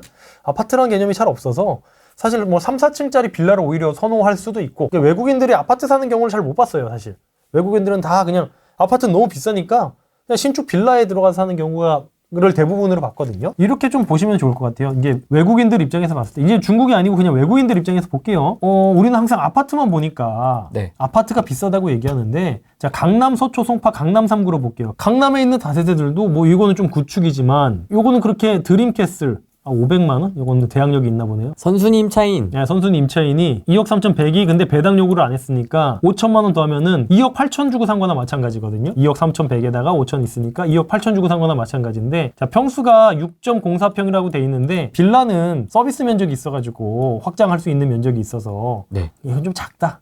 거의 원룸이네요. 방 하나, 거실 하나, 화장실 하나니까. 근데 아무튼 그렇다고 쳐도 2억 8천이면은 뭐 그렇게 비싸지도 않고 좀 제대로 된 거 한번 봅시다. 자, 잠실동 2002년 이거 좀 구축이다. 구축 말고 와, 빌라 경매 많이 나오네요. 빌라 경매 엄청 나오죠. 그레이스빌 요거 한번 볼게요. 자, 14평 건물 면적이 14평이면은 실평은 거의 20평 나오겠는데요? 그렇게 많이 나와요? 거의 그렇지 않을까? 방도 20평 안 나오겠다. 5구 정도 한 18평 나오겠네요. 그죠? 방 2개 화장실 하나 있고 요 베란다 이렇게 돼 있는데 아마 확장했을 것 같아. 지금 북동으로 해가지고 베란다가 이렇게 돼 있으면은 그죠? 여기 베란다인데 지금 요거 확장해놨잖아요. 그냥 여기 발코니처럼 조그맣게 해놓고 그러면은 요거 이렇게 확장 요거까지 하면은 지금 14평이니까 한 18평까지는 안 나오게 한 16, 7평 나오겠네요. 그죠? 그런 게 위치 한번 볼까요? 위치가 위치 좋네요. 송파역 있고 여기 석촌역 있고 여기 석촌호수 있고 그죠? 위로 가면은 그 둔촌주공 있고 하네요. 헬리오시티 근처 아닌가 여기? 헬리오시티 그죠? 헬리오시티 여기 있네. 위치 괜찮네요. 여기가 2019년식이니까 신축이잖아요. 준신축이잖아요. 6년 차 이제 되고 있으니까 그런 게 3억 5천이에요. 그리고 이제 단독 낙찰 하셨어요. 대항력이 2억 8천 있고 요거는 이제 배당 다 받아가니까 자 3억 5천이면은 아니 방 2개 화장실 하나짜리가 그러니까 요거랑 비교를 해보시면 돼요. 헬리오시티도 방 2개 화장실 이거 5구짜리 있나요? 5구 모르겠습니다. 있겠죠? 5구 한번 볼까요? 헬리오시티 요거 72 요게 아마 5구 4구 얘랑 비슷하겠네. 실거래가가 얘 봐봐요. 지금 18억 5천이래잖아. 그마저도 매물이 없어요. 그마저도 매물이 없네요. 전세 하나 나와 있고 뭐 요거 보면은 뭐 아무튼 19억 얘는 19억이고 제일 작은 평수가 얘랑 뭐 비슷하다고 봤을 때도 얘도 방 2개 화장실 하나니까 얘도 지금 거의 뭐 14억 이렇잖아요. 근데 얘는 3억 5천이야. 솔직히 뭐가 달라요? 그러니까 외국인들 입장에서 보는 거예요. 우리는 아파트가 더 오르고 앞으로 황금성이 좋기 때문에 아파트가 투자 가치가 있는 건 우리는 알죠. 근데 외국인들이 많이 우리나라에 들어온다고 한번 생각을 해봅시다. 커뮤니티가 없는데요? 커뮤니티 없죠. 근데 걔네들이 뭐 커뮤니티 주차가 개떡인데요? 주차 개떡이죠. 그러니까 그런 거는 물론 당연히 감안을 해야죠. 근데 그래도 14억과 3억 5천은 너무 차이 나는 거 아니냐는 거죠. 빌라를 사라라고 말씀드리는 게 아니고 빌라는 분명히 지금 되게 저평가 위치에 와 있는 거예요. 특히 똘똘한 하청 정책 생기면서 아무도 빌라 안 사잖아요. 아무도 빌라 사란 얘기 안 하고. 네. 그런 걸로 봤을 때 빌라가 저평가 영역인 건 맞고 혹시나 중국 자본이 들어온다든가 외국 자본이 우리나라에 많이 들어오게 되면은 이런 것들 사는 게 문제가 될까요? 저는 문제가 안 될 거라고 보거든요. 그들이 봤을 때. 그러면은 이런 강남 집값 요런 데 있는 지금 우리는 항상 요 지도 보면은 요 헬리오시티 여기 뭐 올파포. 기자촌, 올바포, 기자촌 아파트 최소한 여기 그래도 몇 세대입니까? 이거 1000세대 여기 현대 아파트가 있네요. 방이역 현대 아파트. 뭐 요런 거 1000세대 넘는 거 뭐 구축이냐 신축이냐 이런 거 따지고 있잖아요. 네. 고평가야. 근데 앞으로 더 고평가 받을 가능성이 더 높아요. 당연히. 이거는 고평가인데 앞으로 더 고평가 받을 가능성이 높은데 내수만 친다면은 근데 만약 해외 자본이 들어온다면은 이런 데 있는 빌라들은 충분히 저는 값어치 받을 수 있다고 생각을 하거든요. 이 3억 5천에 사셨는데 물론 감정가는 3억 9천이에요. 3억 9천이라고 보는 게 맞겠죠. 이건 경매니까 이게 좀 싸게 팔렸으니까. 자, 이게 4억이라고 쳤을 때 외국인들 입장에서 이거 4억 비쌀까요? 신축인데. 제가 저번 시간에 프랑스랑 막 네. 뭐 마드리드 이런 데 같이 봤잖아요. 물론 저희도 그게 거기에 입지가 어떤 입지인지 모르니까 그냥 아무 데나 대충 본 건데 그냥 옥탑 원룸이 막 7, 8억 하고 막 그러잖아요. 근데 여기는 신축이 방 2개 화장실 하나짜리가 4억이면은 엄청 싼 거거든요. 보통 사람들한테 다들 아파트만 생각하고 있으니까 너 여기 강남에 있는 거 여기 뭐 석촌호수역 근처에 있는 빌라 신축이 방 2개 화장실 하나짜리가 얼마일 것 같아? 참고로 옆에 헬리오시티가 한 20억 해. 그 5구짜리가. 그렇게 얘기하면 글쎄 한 10억? 뭐 이렇게 얘기를 해요. 근데 3억 5천 4억이잖아요. 그러니까 이게 관심이 없으니까 안 봐서 그렇지. 요걸로 보면은 이제 이런 데서 이제 충분히 기회가 있다고 보여지거든요. 사실 그리고 제일 현실적인 게 제가 이게 우리 후랭이 TV에 나오는 강사님들 너무 좋아하시는 분들 있거든요. 그 뭐 망고쌤 저기 머리 하얗신 분 심영선 대표님, 최진곤 대표님 뭐 이런 분들 요번에도 나와서 다 봤어요. 다 봤는데 보시네요, 또 그 바쁜 와중에. 그분들 건 봐요. 근데 그분들 거 한 2배속으로 봐요. 왜 그러냐면은 작년에 했던 얘기 그분들은 왜냐면 당연한 얘기를 하는 거니까 했던 얘기 그냥 계속 하시는 거예요. 근데 계속 하시는데 새로운 다른 분들은 이제 막 어디서 소음 듣고 오다가 그분들 얘기 들으면 그분들 얘기가 맞거든요. 그리고 또 다른 데 가서 막 소음 듣고 오다가 그분들 얘기 들으면 그분들 맞으니까 얘기 맞으니까 보시는데 김원동 사장님 것도 보셨나요? 어떤 댓글 쓰려다가 프레이님한테 좀 약간 패기치는 것 같아서 안 썼어요. 다 봤습니다. 다 봤는데 아파트 얘기를 하시니까 그분들이 말씀이 맞는데 그분들은 빌라 얘기를 안 하시니까 이제 제가 이제 빌라 얘기를 드리자면은 여기에 현실적으로 봤을 때 평범한 20대라고 생각을 해봐요. 자산이 없어. 그냥 평범한 집안에서 자라가지고 부모님이 그냥 대학 등록금 정도 내주셨어요. 근데 요새는 그거 안 내주시고 그냥 저기 학자금 대출 2-3천만 원 가지고 시작하는 분들도 있고 하니까 그 사람들한테 무슨 아파트 얘기를 하고 있으면 노동왕도 못 사요. 한 3억 들고 있어야 되잖아요. 노동왕 갭 투자 하려면은 3억 들고 2억 전세 맞춰서 5억짜리 사야 되는데 그것도 못 산단 말이에요. 제일 현실적인 거는요. 이런 거 하시는 거예요. 이런 거 하시면은 경매를 조금만 배우시면 돼요. 이거는 특수 물건이 아니잖아요. 그냥 뭐 대항력 여부만 따지면 되고 법정기일 앞서는 조세채권 따지면 되는데 애초에 압류가 없으니까 이거는 그냥 2억 8,500만 우리가 이 이상만 쓰면 된다는 얘기잖아요. 이런 게 현실적인 거라고 생각을 하거든요. 그러니까 요거를 사면은 10년 뒤에 얼마 돼 있을까요? 10년 뒤에 4억짜리 빌라가. 4억짜리요? 예. 10년 뒤에요? 네네네. 4억이요. 에이, 인플레이션은 오르죠. 4억은 아니고 한 5억 돼 있죠. 4억은 아니지. 네. 한 4억 5천, 5억은 돼 있을 겁니다. 공시지가 오르는 만큼 정도는 오를 거예요. 그죠? 인플레이션만큼은. 그래서 한 5억 5천은 돼 있을 건데 네. 자, 요거 공시가를 한번 구해보면요. 여기서 요 양재에서 여기 있잖아요. 요렇게 여기랑 물가가 달라요. 밥값이 달라요. 여기랑 밥값이 달라요. 예술의 전당. 예술의 전당 요 맞은편 있잖아요. 네. 여기가 싸요. 생각보다 가성비 있는 동네예요. 그래서 여기 개발하기도 좋고 저는 여기 아주 좋게 보거든요. 그래서 요 방배 요쪽 있죠, 요쪽. 네. 저는 여기 아주 지금 싸요. 여기에 뭐 재개발이 재건축이 된다 그건 모르겠고 지금 여기 들어가기에 사실 굉장히 싸거든요. 빌라의 관점에서요? 빌라의 관점에서. 와, 이쪽 강남 빌라도 다 보고 계시는군요. 빌라는 보죠. 강남은. 서울은 다 봅니다. 요거는 조금 비싸네요. 그러니까 이제 보시면은 이것도 9평에다가 서초 클레어 이렇게 보시면은 이게 딱지 이렇게 붙어 있다는 게 뭔 얘기냐면요. 집 비어있다는 얘기예요. 집 비었다는 얘기고 건물 좋아 보이죠? 뭐 이게 외국인들이 봤을 때 훌륭한 건물이라고 아마 얘기할 것 같아요. 그냥 그 성냥갑 같은 아파트보다는 이게 더 예쁜 건물이라고 얘기할 것 같아요. 외국인들이 봤을 때 한국인 입장에서 말고. 자, 그래서 3층 301호고 자, 이렇게 생겼고요. 좀 약간 못생겼다. 방두개 화내차기 실하는데. 그러네요. 그렇죠. 약간 못생겼죠. 아마 이렇게 코너짜리 이렇게 만들어져서 그렇고 위치가 훌륭하죠. 서초역 있고 교대역 있고 여기 삼풍 아파트 지금 엄청 비싸잖아요. 아무튼 그 바로 옆에 있는 건데 그게 지금 대항력을 갖춘 4억 9,800 요 가격에 사야 된다는 거잖아요. 그러니까 5억짜리인 거예요. 이게 5억이면요. 요 옆에 그냥 요 바로 붙어 있는 아파트 한번 볼까요? 이거 얼마인지? 20억 정도 되네요. 근데 100 몇 세대니까 사실 이게 시세라고 보긴 조금 어렵긴 하지만 아마 이거보다 더 비쌀 수도 있고 지금 최근 거래가 없는 것 같은데 7월에 있네요. 19억 9천에. 그러니까 20억이네요. 20억. 19억 9,500이니까. 근데 이제 요건 84니까 그럼 5구면은 한 15억, 14억 정도 하겠네요. 네. 얘는 그래도 20년 차 아파트잖아요. 얘는 3년 차잖아. 훨씬 신축이고 한데도 얘가 거의 뭐 3분의 1 정도 가격이라고 사실 보여지잖아요. 이게 이제 대항력이 있는 5억이니까 5억 주고 사느냐 마느냐의 문제인 거잖아요. 저는 이제 요거를 가격표 써진 물건이라고 이제 표현을 하는데 영상에서든 이제 수업할 때 네, 그냥 가격표가 그냥 이건 5억이에요. 5억에 살래요 말래요. 이제 결국 그건데 5억이 싸다고 생각하면 들어가는 거고 5억이 비싸다고 하니까 이게 생각하니까 그냥 쭉쭉 떨어지는 거잖아요. 그래서 이제 5억짜리인데 5억이 비싸니까 지금 아무도 안 들어오는 거라고 생각이 드는데 사실 제가 돈이 여유가 있었고 그리고 여기가 그 규제 지역이 아니었다면은 그리고 취득세가 그냥 1%였다면요. 저 이거 그냥 샀어요. 이거 뭐가 전혀 문제될 게 없죠. 얼마에 사요? 입찰가 어떻게 쓰시겠습니까? 여기 이거에 써야죠. 4억 9,800에다가 집행비용 한 3,400만 원이 앞에 먼저 빠져나갈 거니까 사실상 가격표는 한 5억 100만 원, 5억 200만 원 요 수준인 거예요. 근데 이게 집행비용은 정확하게 계산할 수가 없어서 법원에서 감정평가사한테 줬던 돈이나 이제 요런 거가 얼마인지 우리가 계산할 수가 없기 때문에 네. 그거는 정확히 계산할 수가 없어서 요거는 한 1, 200만 원은 오차가 있을 수 있지만 아무튼 한 5억 2, 300 정도 주고 요거는 살 수밖에 없게 되는 건 거죠. 근데 이게 5억이 비싸냐는 거죠. 저는 전혀 안 비싸 보이거든요. 물론 내부 컨디션은 우리가 못 봤지만. 그래서 이제 강남, 서초, 송파 있는 그 빌라들 이렇게 매각된 거 쭉쭉 보시면은 이거 구축들은 막 2억에 팔려요. 이거는 청담동이니까 그래도 7억까지 가네요. 그리고 마천에 있는 거 4억 5천. 이거는 19명이나 들어왔네요. 와. 이게 뭔데 이렇게 많이 들어왔을까요? 그니까요. 여기 뭐 묶여있나 보네요. 그죠? 마천역 바로 앞이니까. 여기 마천역 근처, 거여역 근처가 지주택 물건도 많고요.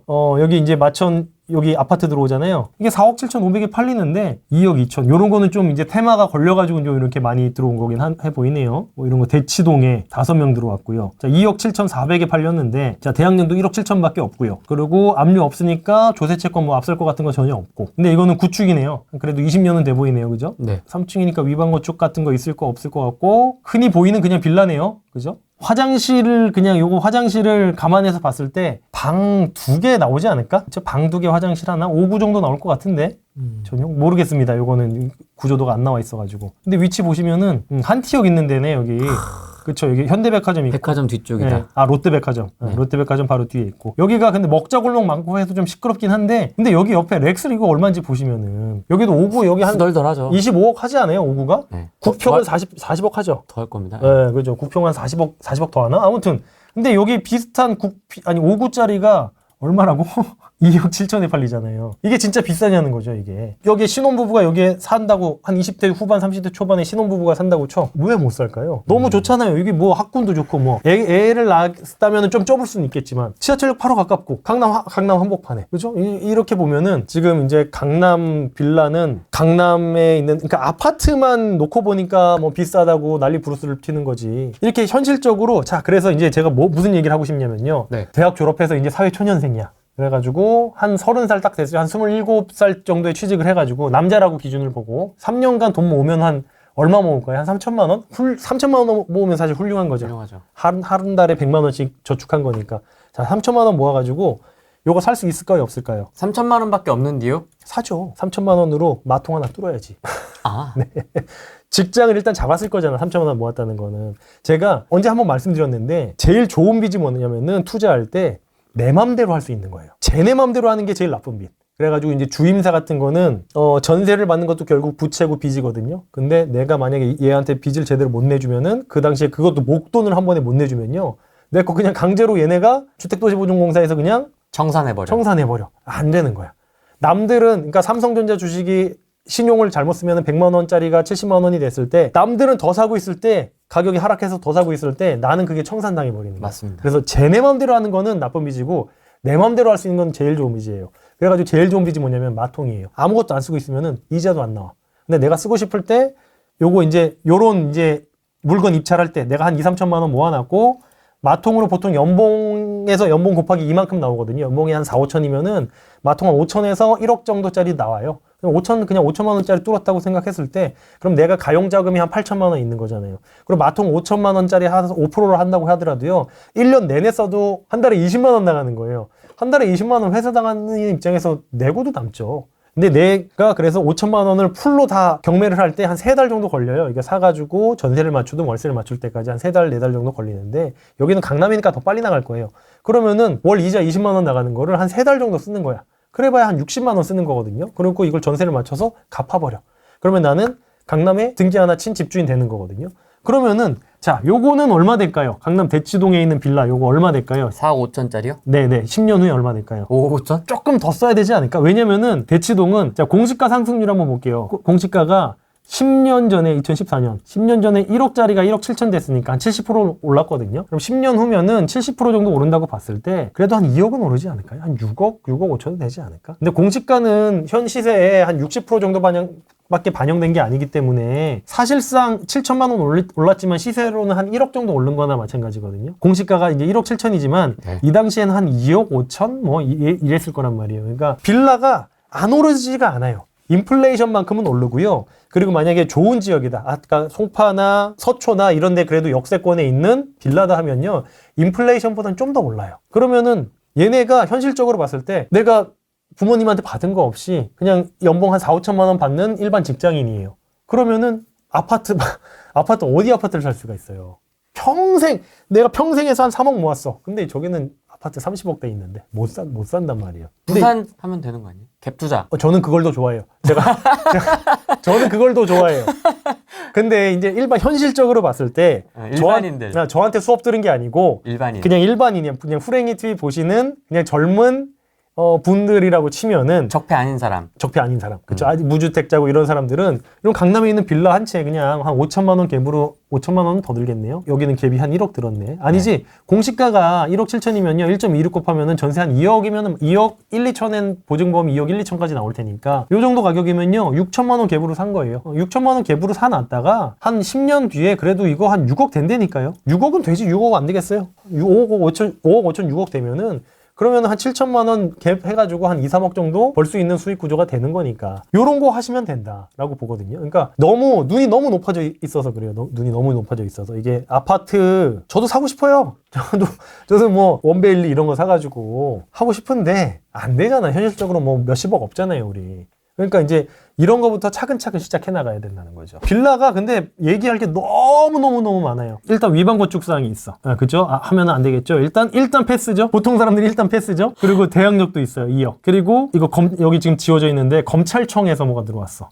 가압류가. 30억 가압류. 30억? 29. 예, 임차권도 있어요. 근데 알게 뭐야? 어차피 소멸이잖아요. 우리 경매로 보면. 그죠? 요것만 갚아주면 되는 거예요, 우리는. 이게 사람들이 무서우니까 확대 해석을 하거든요. 우리는 경매로 배울 때 임차인의 대항력보다 앞설 수 있는 거는 집행비용은 당연히 앞서고 근데 그래봐야 뭐 몇백만 원, 2, 300만 원 수준이니까 그거는 뭐 그냥 없는 비용이라고 생각을 하고 법정기일이 앞서는 조세채권은 우리 임차인의 확정일자보다 그 법정기일이 앞선다면은 먼저 받아가는데 지금 이 얘기하면은 이제 벌써 이제 그 영상 끄고 나가시는 분들이 있을 거예요. 뭔 말인지 모르는 거니까.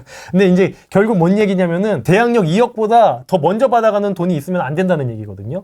그래서 그 조세채권이라는 얘기가 압류가 걸려있으면 조세채권이라고 생각을 하는데 그럼 가압류는 여기 보면 가압류 있잖아요. 가압류는 압류야 아니야 막 이렇게 생각을 확대 해석을 하세요. 가압류는 압류 아니죠. 가압류지. 용어가 다릅니다. 다른 거예요. 그냥 가압류는요 그냥 말소예요. 그리고 검찰청에서 막 들어왔다고 이거 무서운 잘못된 거 아니야? 뭔 상관이야. 검찰청에서 들어오나 은행에서 들어오나 이게 범죄자가 갖고 있거나 뭐 돌아가신 분이 뭐 매물로 나온 거거나 뭔 상관이에요. 그죠? 그냥 물건만 멀쩡하면 되는 거야. 네. 우리는 가서 그 집 밖에서 보고 2층이잖아요. 2층 집이면은요. 밖에서 이렇게 서서 보면은 대충은 보여요. 이렇게 블라인드 사이로 대충 뭐 저기 똥 칠해져 있는지 뭐가 있는지 대충은 보이잖아요. 그리고 거기 그냥 한 30분 있으면은 거기 왔다 갔다 하시는 분들 한두 분 있고 죄송합니다. 하나만 여쭤볼게요 하고서 물어보시면은 여기 2층 그냥 비어있는데 저희 경매 알아보러 온 사람들이 하면은 대충 다 알려주세요. 네, 그렇게 알아볼 수 있는 방법이 있고 자 위반건축물은요. 여기 보시면은 표제부에 위반건축사항이 있는데 여기에 4층부터 위반건축으로 해놨어요. 건축물 대장이 안 나와 있어가지고 그거는 뽑아서 봐야 되는데 아무튼 201호는 위반건축이 아니에요. 여기 위반건축물 이렇게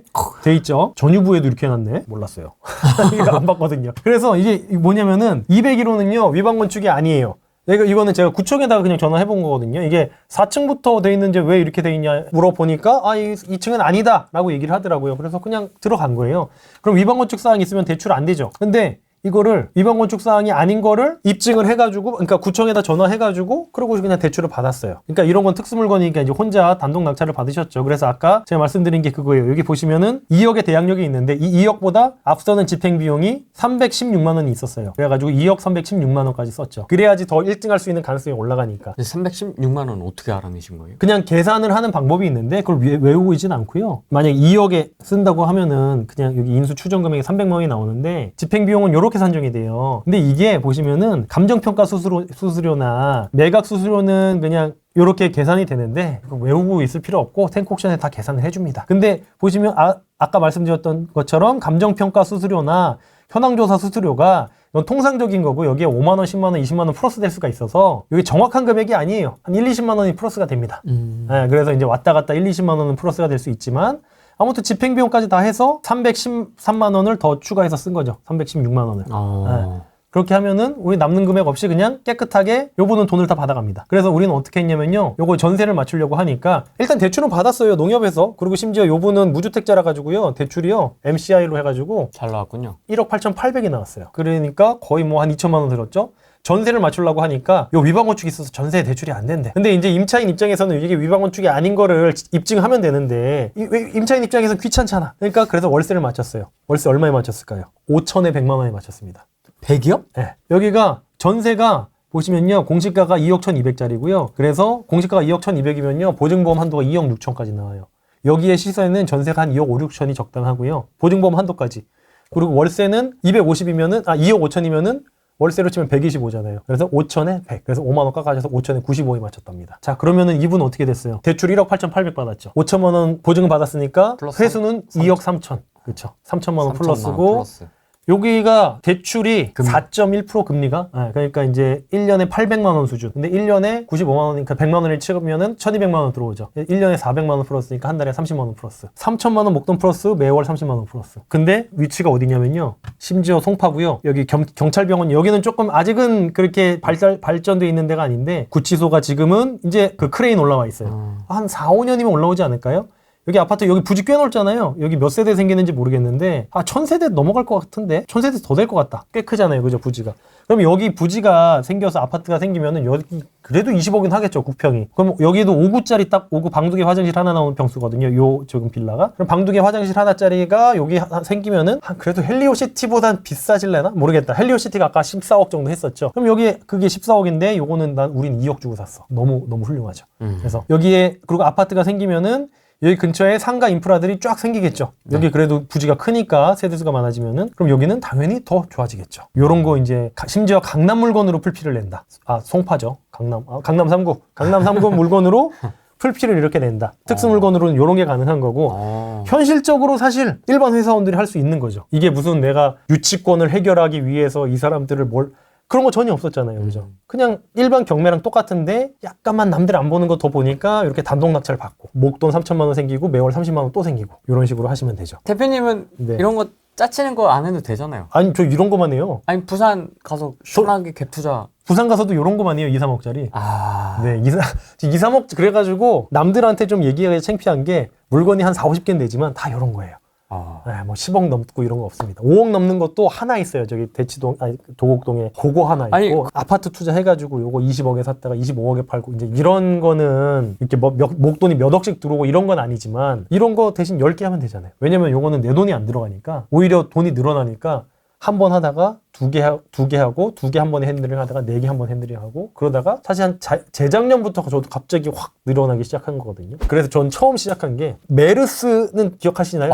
진짜 메르스. 추억의 단어다. 제가 동대문에서 제 신세계 인터내셔널을 다녔었어요. 신세계 인터내셔널에서 이마트에 가보면은 데이즈라고 있어요. 저가 또 뭐가 있지? 뭐 자연주의 이런 거. 아시죠? 그 이마트에서 파는 PL 상품이거든요. 그 PL 사업부에 있었어요. 그래가지고 그 신세계를 다니다가 32살에 그만두고 그 당시에는 경기가 좋을 때니까 의류 사업하면 돈을 많이 벌 때였어요. 그리고 이제 거래처 사장님들 보면은 돈을 너무 많이 버는 거야. 왜냐면 이마트에서는 발주 금액이 장난 아니거든요. 막 한 번에 수십만 장을 막 해버리니까 나도 이거 할래 하고서 그만두고 이제 의류 사업에 뛰어든 거예요. 그래가지고 네, 그래서 이제 32살에 동대문 도매상가에 매장을 냈어요. 그래가지고 중국 쪽에 팔기 시작한 거야. 2016년인가? 15년인가? 그쯤에 이미 저는 그래가지고 꽤나 잘 하고 있었어요. 중국에다가 팔고. 근데 그 당시에 메르스 터지면서 중국인들 입국 제한이 걸려가지고 그 당시가 간절기였거든요. 간절기에 원래 도매에서 옷을 수출을 쫙 했어야 되는데 그게 다 끊긴 거예요. 그래가지고 빚을 꽤 많이 그 당시에 이제 서울보증보험에다가 뭐 사업자 대출 해가지고 한 1억 9천 정도를 빚을 지고 나왔어요. 내가 갖고 있던 거 재고 그냥 싹 다 파니까 빚 남은 게 한 1억 9천? 그래서 그거 갚는데 갚으면서 이제 맞춤 정장 사업을 한 거예요. 왜냐면 소자본을 할 수가 있는데 내 돈이 없으니까. 근데 할 줄 아는 거는 의류 유통 쪽을 잘 아니까 맞춤 정장 사업을 그냥 한 거예요. 그거는 무슨 재고가 필요 있는 게 아니고 내 기술로 할 수 있는 거니까. 그래가지고 이제 하다가 평일에는 시간이 많아요. 주말에 손님들이 많이 오니까 평일에 그때부터 2017, 8년 그때부터 이제 부동산 경매를 이렇게 보기 시작한 거예요. 그러면서 빚을 갚으면서 부동산 경매만 계속 보고 있는 거야. 그러면서 이제 디자인 가지고는 디자인 회사한테는 안 해준대요. 그래가지고 근데 제가 이제 막 프리젠테이션 막 했어요. 뭐 대표 같은 사람들 막 있어요. 몇 명 있는 데서 막 프리젠테이션을 막 했어요. 그래가지고 5천만 원을 빌렸어. 저도 자기네들이 의류 디자인으로 빌려주는 게 처음이래요. 그 5천만 원 가지고 제 사업에 투자한 게 아니고 그걸로 경매 시작했어요. 그래가지고 그걸로 하나, 근데 그때는 풀피 낸다는 개념은 없었고, 그 당시에 그냥 갭 투자 한참 유행할 때니까, 나도 그러면 갭 투자는 좀 위험해 보이니까, 경매로 싸게 사서 전세를 하나 맞춰볼까 해가지고, 그때부터 시작한 게 지금은 이제 그렇게 수십 채가 된 거고, 그래가지고 처음에는 시드가 별로 없으니까, 한 채 해결해가지고, 다시 돈 다시 회수해서, 다시 한 채 해결하고, 근데 이 한 채 들어갈 때, 그 당시에는 제가 막 이렇게 경험이 많이 없으니까, 한 채를 샀는데, 1,500, 2천만 원이 묶였어. 아, 그러면 내 시드 5천에서 시드가 3,500으로 줄었네. 네, 그러면서 이제 계산하는 방법을 터득하는 거죠. 아, 여기 묶이면 안 되는구나. 묶이면은 내 투자금이 회수가 안 되면은 다음 걸 돌릴 수가 없겠구나라는 게 이제 그 생각이 들어가지고 그러면서 지방으로 가면서 안전한 곳으로, 최대한 안전한 곳으로 투자하게 된 거죠. 제가 이제 사업을 망해 보니까 이게 리스크가 있으면은 일단 이게 사실 1억, 2억이라는 돈이 큰 돈이면 큰 돈인데 사실 또 그렇게 큰 돈은 또 아니거든요. 어떻게 보면은. 근데 내가 없는 상태에서 빚진 거 1억 9천을 갚으려 그러면은 와, 그거 죽어납니다. 죽어납니다. 예. 근데 1억 5천 해봤건 1억 5천. 이게 없는 상태에서 하려면은 죽어나. 이게 지금 당장 나한테 1억 9천 어디다가 터졌어 막아야 돼 그러면 솔직히 막을 수 있어요. 근데 아무것도 없는 상태에서 1억, 그거는 불가능해요. 근로소득으로 막아야 돼. 근로소득으로 막아야 되잖아요. 매달 200만 원씩 갚는데 네. 야, 그거 30대에 한 달 카드 값을 60만 원 안쪽으로 썼어요. 60만 원.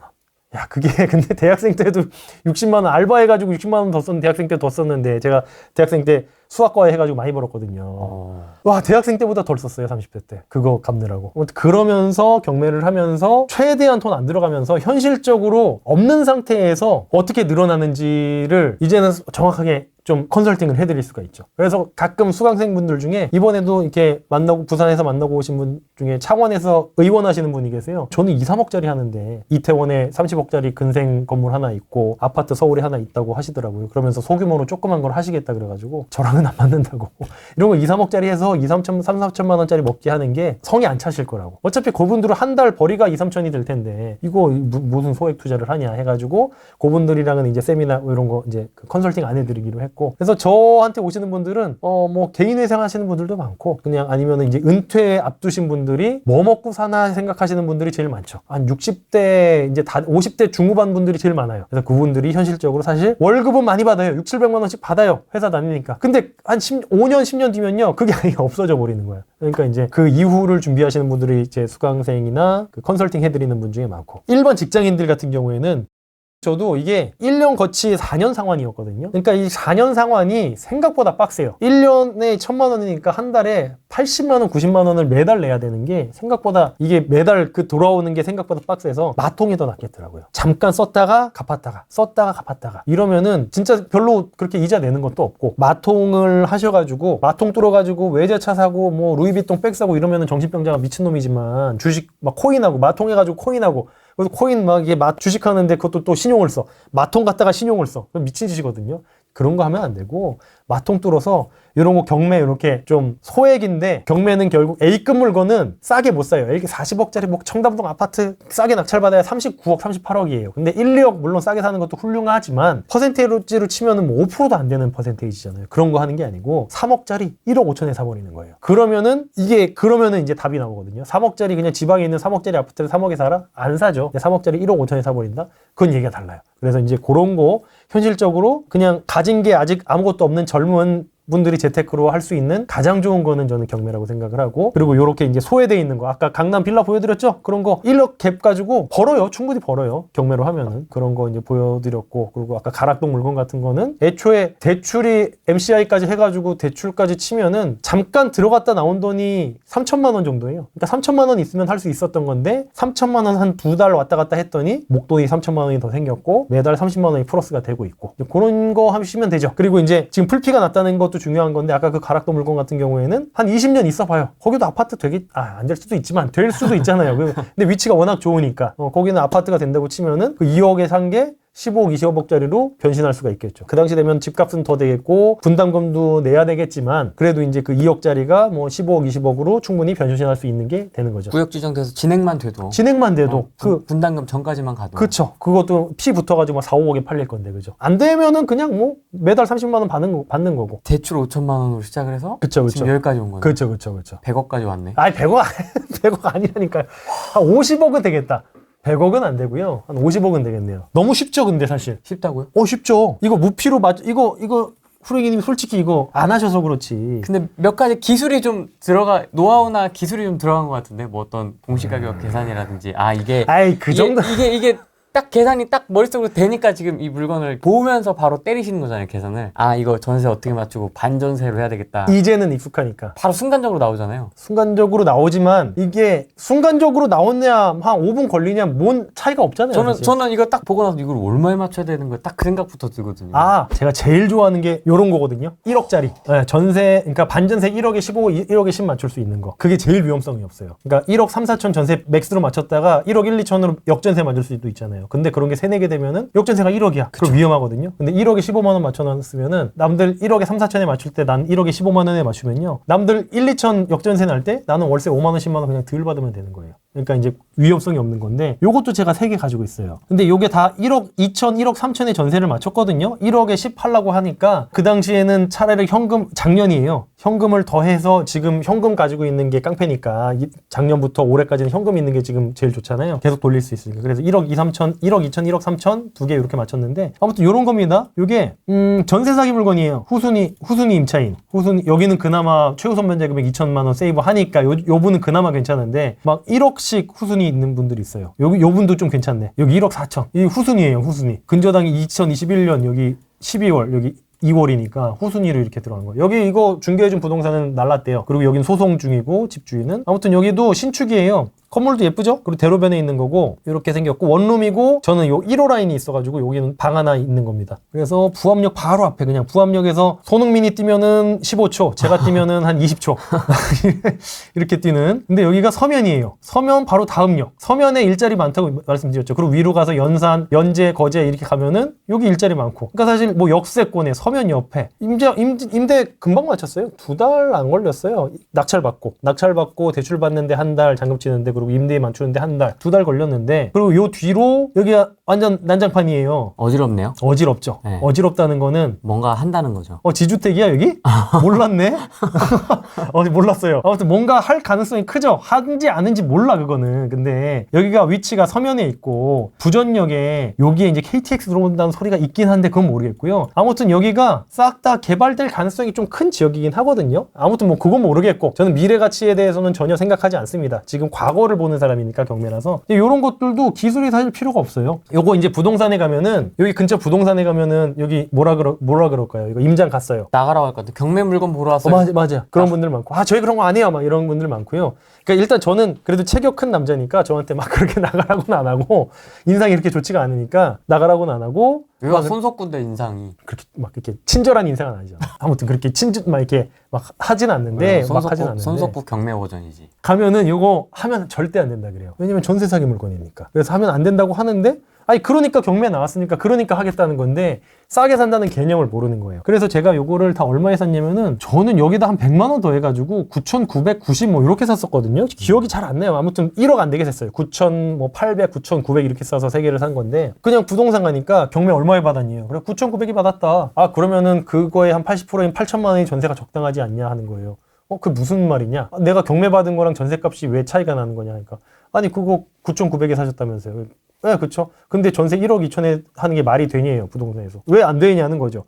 내가 예를 들어서 뭐 조던 운동화를 당근에서 10만 원에 샀어. 근데 프리미엄이 붙어서 20만 원에 팔았어. 이거 안 되는 겁니까? 그런 게 전혀 상관없는 얘기를 하는 거거든요. 내가 경매로 싸고 산 건 싸게 산 거고 이게 임대 값어치가 얼마인지는 또 다른 얘기니까. 그렇죠. 네, 전혀 다른 얘기인데 부동산에서 거기에 있는 부동산들 많은 사람들이 그렇게 얘기를 해요. 이게 아무래도 또 지방 부동산이다 보니까 경매라는 개념 자체를 사실 잘 모르시기도 하고 경매로 싸게 이만큼에 샀으면 경매 80%가 적당하다라는 자기만의 착각. 그러면은 저는 그 부동산에 안 맡기면 돼요. 블로그나 이제 직방 같은 데서 젊은 부동산들을 좀 빠릿빠릿하신 분들은 보증보험 여기 1억 3천까지 되니까 부동산 테크 1억 2,800까지 되니까 그냥 그 시세에 맞추자. 오케이. 그래가지고 그분들 다 보증보험 들고 다 이렇게 들어오셨어요. 그래가지고 한 채당 그냥 풀피 3천만 원씩 냈고 세 개니까 그냥 한 번에 9천만 원이 들어왔죠. 세금까지 내면은 9천만 원까지는 안 되겠고 한 7천만 원 되겠네요. 7천만 원 정도 풀피가 났는데 사실 이거는 조금 위험 부담이 있죠. 왜냐면은 전세를 맥시멈으로 맞춘다는 게 그거는 조금 위험 부담이 있는 거예요. 여기는 근데 그래봐야 1억 2, 3천이니까 역전세 나봐야 뭐 1,000만 원, 2천만 원 수준이니까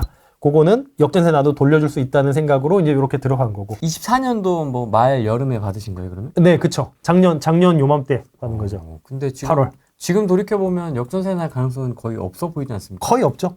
지금 분위기에서. 네네네. 사실 역전세라는 거는 지금 부산 분위기 좋습니다. 네, 좋죠. 지금 작년에 받은 거는 그래도 여기가 핵심 지역이고 이랬는데 한 2달 걸렸는데 아까 보여드렸던 거는 뭐 한 달이 뭐야? 아직 임차권 등기도 잔금 내자마자 임차권 등기 아직 풀리지도 않았어. 근데도 막 계약 들어오겠다고 막 그래요. 임차권 등기 그래가지고 그것 때문에 촉탁 말소하느라고 막 또 돈 들고 막 그랬거든요. 정말 그냥 가만히 있으면 풀리는 건데 이 사람들이 전세 대출 받으려면은 임차권 등기가 말소돼야 또 받으니까 빨리 줘야 되니까. 빨리 줘야 되니까 그것도 빨리 치우려고 주택도시보증을 전화해가지고 막 뭐라 그러고 막 했었거든요. 아무튼 뭐 그랬죠. 근데 지금 부산 분위기 아주 좋아요. 지금 갑자기 전세가 막 묶여있던 것도 갖고 있던 것도 일부러 비싸게 내놓은 거 있거든요. 해운대 바닷가 LCT 바로 옆에 있는 건데 저 바닷가에 이번에 2주 있었던데 거기서 있었던 건데 여름에 저 있으려고 놀러 가려고. 자기 집이군요. 제 집이죠. 비워놓고 이제 거기 짐이랑 다 해놨어. 침대랑. 저 메뚜기처럼 뛰어다니거든요. 그래서 일부러 비싸게 내놨는데 거기도 전세 벌써 또 됐고 이제 해가지고 7일에 들어온다는 거예요. 8월 7일에. 그래서 8월 7일 안 된다. 8월 25일에 해라. 나 놀아야 된다. 그래가지고 조율하다가 25일에 하기로 했죠. 2주 미뤄가지고 뭐 그런 식으로 하고 있습니다. 근데 이게 쉽지 않아요? 너무 쉽지 않아요? 이거? 뭐 얘기 들어보면 그쵸. 남이 한 거 들을 땐 또 재밌습니다. 네. 이거 쉽다. 쉽죠. 하고 싶다. 할 수 있겠다. 할 수 있죠.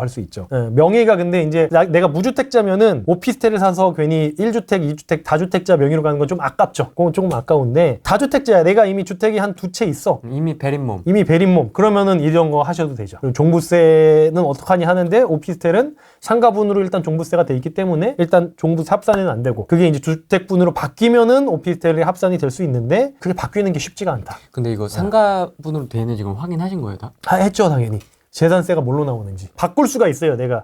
집을 비우잖아요. 근데 만약에 주택분으로 돼 있어도 상가분으로 쓸 건데요 해요. 그러면은 증명하래. 구청에서요. 그거 증명하라 그래요. 뭐 사업자 등록이라든지. 사업자 등록 내면 되죠. 내가 내면 되죠. 내가 한다, 내 사업을. 제 법인이 전 대구에 있거든요. 대구 법인의 분점으로 나 여기 그냥 부산 자주 오니까 내가 쓰려고 한다. 그럼 그거 당연히 사업 목적이잖아요. 부산에 있는 사람이 여기에서 직원 숙소용으로 쓰는 건 당연히 사업자 목적이니까. 그걸 어떻게 증명하냐. 내가 쓸 건데. 라고 하면은 얘가 뭐라 그래요. 네, 그러고 그냥 사업자로 변경해주죠. 그리고 세입자 맞추고. 어차피 분리돼 있으니까. 네.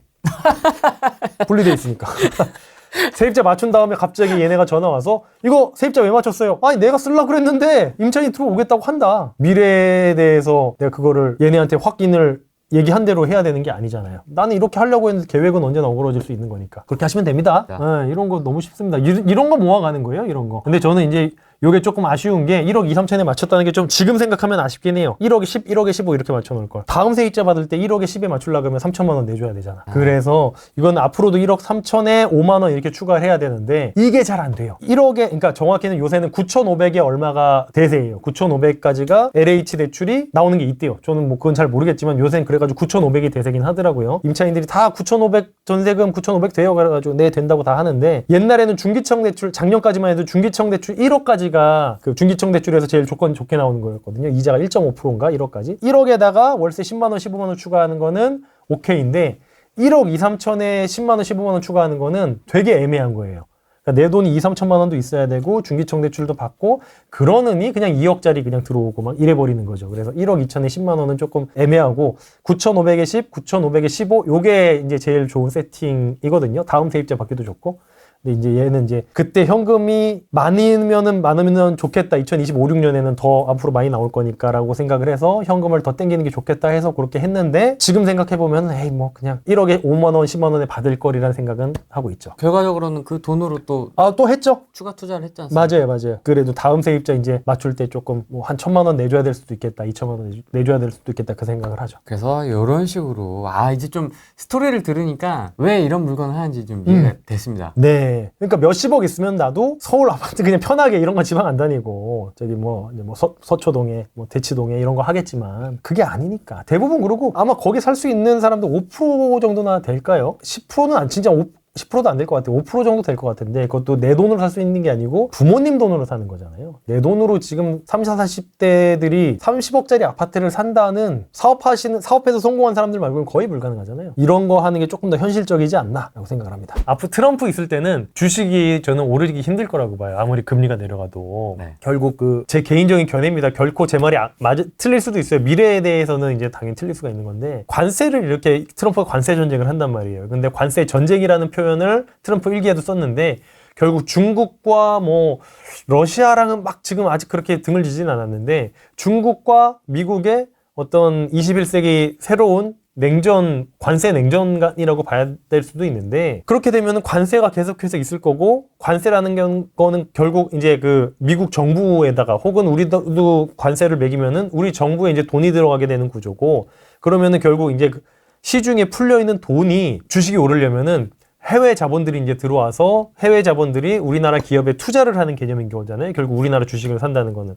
근데 그 기업들의 투자가 부가가치가 그렇게 관세가 높으면은 애초에 수출 수입이 옛날만큼 잘 되기가 힘들어요. 그러면은 당연히 주식도 주가도 오르기 힘들 거라고 이제 생각을 하거든요. 그래서 트럼프 있는 동안은 주식 투자는 조금 뭐 조심해야 되지 않을까 아니면은 오를 거라는 기대는 조금 뒤로 미루는 게 좋은 생각이 아닐까라고 생각을 하고요. 우리 대통령께서 코스피 5천 만든다고 했거든요. 주식 투자하라고 했거든요. 부동산에 있는 돈 빼서. 말 같지도 않은 뭐 코스피 5천.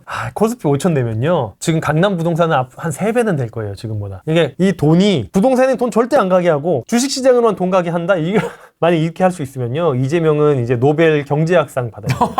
말이 안 되는 거예요. 그러니까 어떻게 이렇게 한쪽은 연정을 누르고 다 자산인데 한쪽은 눌러놓고 한쪽으로 이렇게. 진짜 근데 그게 진짜라고 믿는 사람들이 있더라고요. 이번에 주식 뭐 이재명 되고 나서 주가 좀 오르니까 와 5천 가겠는데? 뭐 이런 소리 하는 사람들이 있더라고요. 벌써 3,200이거든? 아이고 네, 아무튼 뭐 그거는 진짜 말도 안 되는 소리고 만약에 그게 5천 할 수 있으면 좀 해줬으면 좋겠어요, 저도. 그러면은 제가 갖고 있는 부동산 값도 당연히 오르겠죠. 그러면은 빈부격차는 더 심해질 거거든요. 불가능해요. 5천은 무슨 5천이야. 지금 3천 지금도 고점입니다. 이제 정상회담하고 나서 어떻게 될지 몰라요.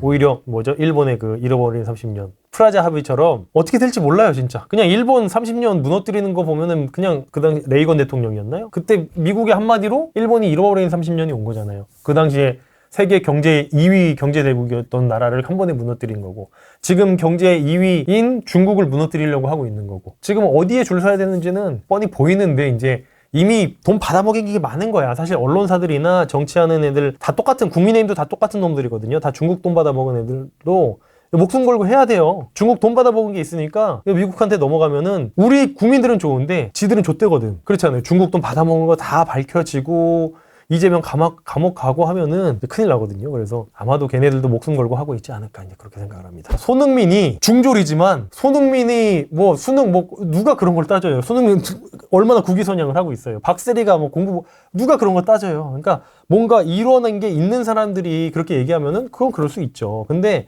사실 우리 같이 평범한 사람들 연예인도 마찬가지고 다들 뭐 우리가 뭔가 큰 뭔가 업적을 이루는 게 아닌 사람들이 뭔가 어떤 그게 있어야 되잖아요. 그 커트라인이 있어야 될 거 아니야. 그러면 뭔가 최소 공무원 합격이라도 했다던가 그래도 뭐 내가 부동산 얘기하려면은 뭐 건설회사라도 다녔던가 뭔가 이런 거라도 있어야 될 거잖아요. 근데 뭐 그 아무것도 없는 사람이 뭐 개그맨이 갑자기 나와가지고 뭐 부동산 얘기하고 이러면 안 된다는 거죠. 연예인이 갑자기 뭐 지가 뭐 농민도 아니고 갑자기 소고기 이거 안 된다는 거죠. 안 되는데 그런 얘기 하면은 그러려니 멍청한 사람들이 멍청한 얘기 하는 거다 이제 그렇게 생각을 하자는 거고 개그맨도 공부 열심히 해서 부동산 얘기할 수 있지 않습니까? 뭐 서경석 아저씨가 부동산 얘기를 한다? 난 믿을 것 같아. 그럴 수 있을 것 같아. 근데 안 하잖아요, 그 사람은. 그런 얘기를 안 한단 말이에요. 그러니까 왜냐면 그 사람은 알고 자기가 이런 얘기를 하면 어떤 영향이 있을 거라는 걸 아니까 안 해요. 그런 사람들은. 근데 뭐 그런 얘기를 듣고 있어. 내가 우리 엄마한테도 그 얘기를 해요. 왜 엄마랑 저랑 티격태격을 자주 한단 말이에요. 엄마가 잔소리를 또 하세요. 그러면 좀 그만 좀 하라고 하면은 우리 엄마가 아니 나이 먹은 사람 얘기를 들어야지 그게 다 삶의 지혜가 있는 거래요. 그러면은 국회의원들도 다 저기 노인정 가서 뽑고 뭐 모르는 거 있으면 노인정 가서 물어보라고 얘기를 하거든요. 아니 그 사람들이 제일 많이 나이 많은 사람들인데 그 사람들의 삶의 지혜가 제일 많겠네. 그렇게 얘기를 하거든요. 그러니까 이제 얘기는 웃자고 한 얘기인데 그러니까 이게 뭔가 나이 많다고 삶의 지혜가 있는 것도 아니고 유명하다고 똑똑한 것도 아니에요. 똑똑한 거는 수능 잘 본 사람이 똑똑한 거고 수능을 못 봤어도 뭔가 자기가 뭔가 일어나는 거에 있어. 뭔가 인텔리하게 뭔가 사업을 성공을 했어. 그러면 똑똑한 거고. 그 주식농부 박영욱 호칭은 뭐라고 해야 되지? 아무튼 그 아저씨는 대표. 그 작가. 아무튼 그분은 제가 너무 좋아하거든요. 그분 책도 사서 봤어요. 그분이 아마 고졸인가 나중에 대학을 갔나 하셨을 거예요. 어렵게 잘하셔가지고. 그분이 뭐 고졸이라고 아무 문제가 없습니다. 그런 사람들이 이미 자기가 삶으로 자기가 얘기하는 게 옳은 방향이고 그러니까 옳다기보다 어떤 값어치가 있는 방향이라는 걸 증명한 사람들이잖아요. 그런 사람들이 그런 얘기를 하는 거는 충분히 들어줄 만한 만 하죠. 학벌이랑 관계없이. 근데 뭐라도 어쨌든 증명을 하나 해놓은 사람이 삶에 뭔가를 증명을 하나 해놓은 사람이 그런 얘기를 하면은 괜찮다는 거죠. 증명이라고 얘기하셨는데 저는 이제 주로 어떤 단어를 쓰냐면 네. 근본. 근본. 그래서 네 근본이 뭐냐? 아, 그렇지. 근본이 있냐 없냐?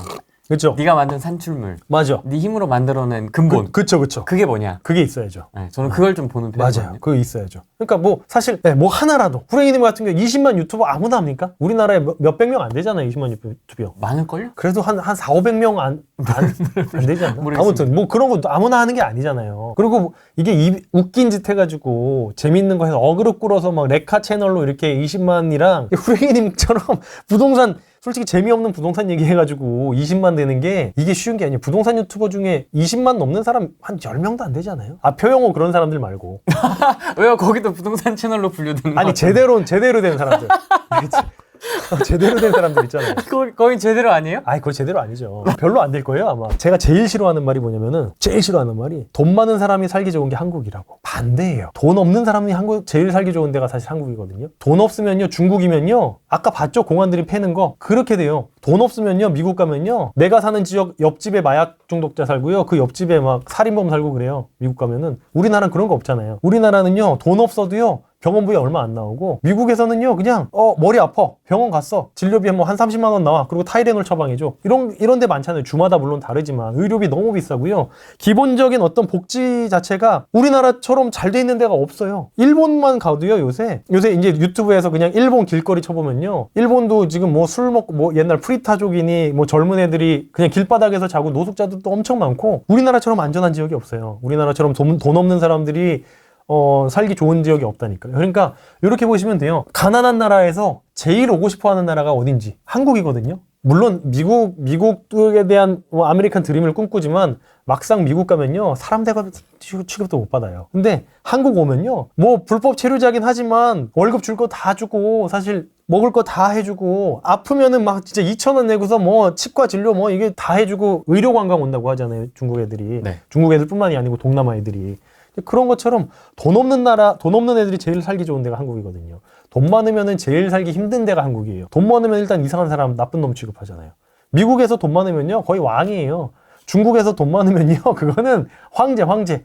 아까 그렇게 학폭해도 사람은 애를 그렇게 패놔도, 애 베끼고서 그렇게 패놔도 공안들이 해가지고 지켜주는 거 봤죠. 사람 패가면서까지. 돈 많으면 살기 좋은 데는 중국이고요. 돈 많으면 살기 좋은 데가 미국이고요.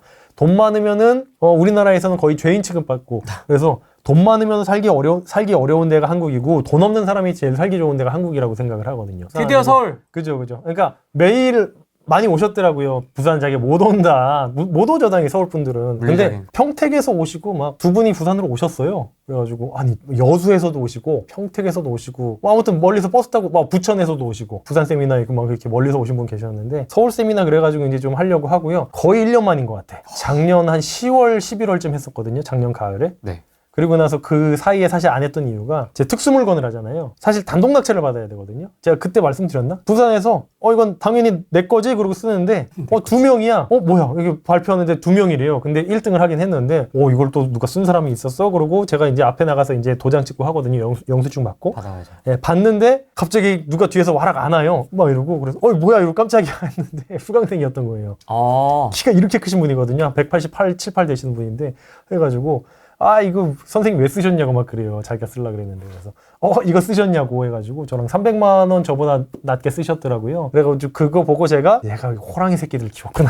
그래가지고 이거 하면 안 되겠구나. 이거 특수물건 나 혼자 해야 되는 건데 경쟁자가 생기는구나 해서 안 하려고 했는데, 요새는 건설사 미분양이라든가 지방에 이거 땡처리 물건들이 너무 많이 나와가지고, 야, 이거 너무 사고 싶은데 돈이 없어서 못 사는구나. 그러면은 그거를 좀 내가 아는 사람들이 샀으면 좋겠다 해서, 그래서 이제 다시 세미나를 한 번 더 하려고 그러고 근데 있습니다. 지방은 경매하기가 참 왜냐면 지금 막 다 낮아빠져 있으니까 그죠. 근데 서울 수도권에서도 그렇게 좀 수익을 낼 수 있을까요? 당연히 절대적인 숫자는 당연히 서울에 많으니까 서울에도 또 특수물건이 많아요. 이것도 또 후회하는 거예요. 내가 쓸 걸. 그냥 사당에 있는 겁니다. 그냥 건설사 미분양이에요. 유치권 보이시죠? 유치권. 무서워. 유치권 걸려있는 거 무서운 거 보이시죠? 빨간 유치권 없는 거는 조금 비싸요. 3억 5천 이렇게 되는데, 유치권 있는 건 어때요? 조금 더 싸죠. 이건 넓은 평수고 하니까. 자, 그래서 보통 이렇게 유치권 걸려있으면 어때요? 안 보죠. 빨간 거 있네? 패스.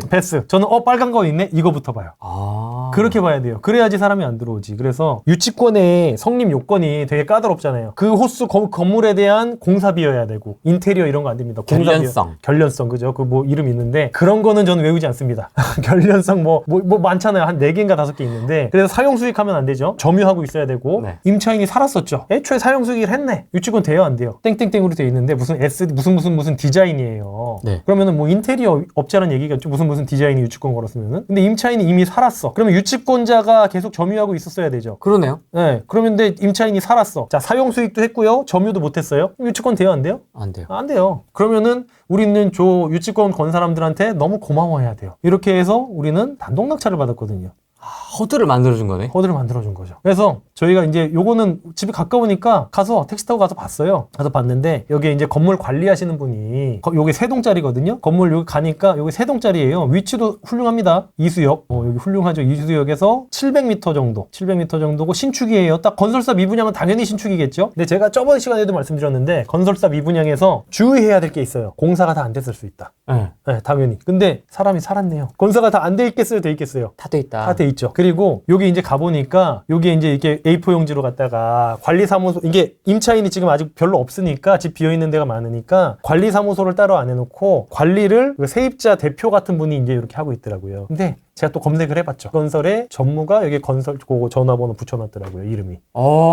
그러면은 요 건설사 그 관계자분께서 여기 관리를 하고 있고 그분이 거기 6층이고 5층에 살고 있는 거예요. 근데 거기에 몇 층에 살고 계시냐 하니까 603호인가에 503호인가에 살고 계신데 그럼 3호 라인이 제일 좋은 거겠네요. 구조가. 그렇게 봐야 되죠. 아, 논리가 그렇게 되는 거예요? 그쵸. 제일 좋은 데 살겠죠. 제일 안 좋은 데 살겠어요? 그냥 아무 데나 들어간 거 아니에요? 에이, 제일 좋은 데 살겠죠. 같은 3호 라인. 그래서 요거 산 거죠. 그리고 다른 데는 호수가 보면은 403호 한번 볼까요? 403호? 403호부터 보면은 사람이 살았어. 이게 뭔 얘기냐면요. 다른 호수는요. 사람이 없어. 3호 라인만 사람이 살았네. 3호 라인만 공사가 다 돼 있었어요. 나머지도 공사가 안 돼 있었어요. 이렇게 보셔야 돼요. 와.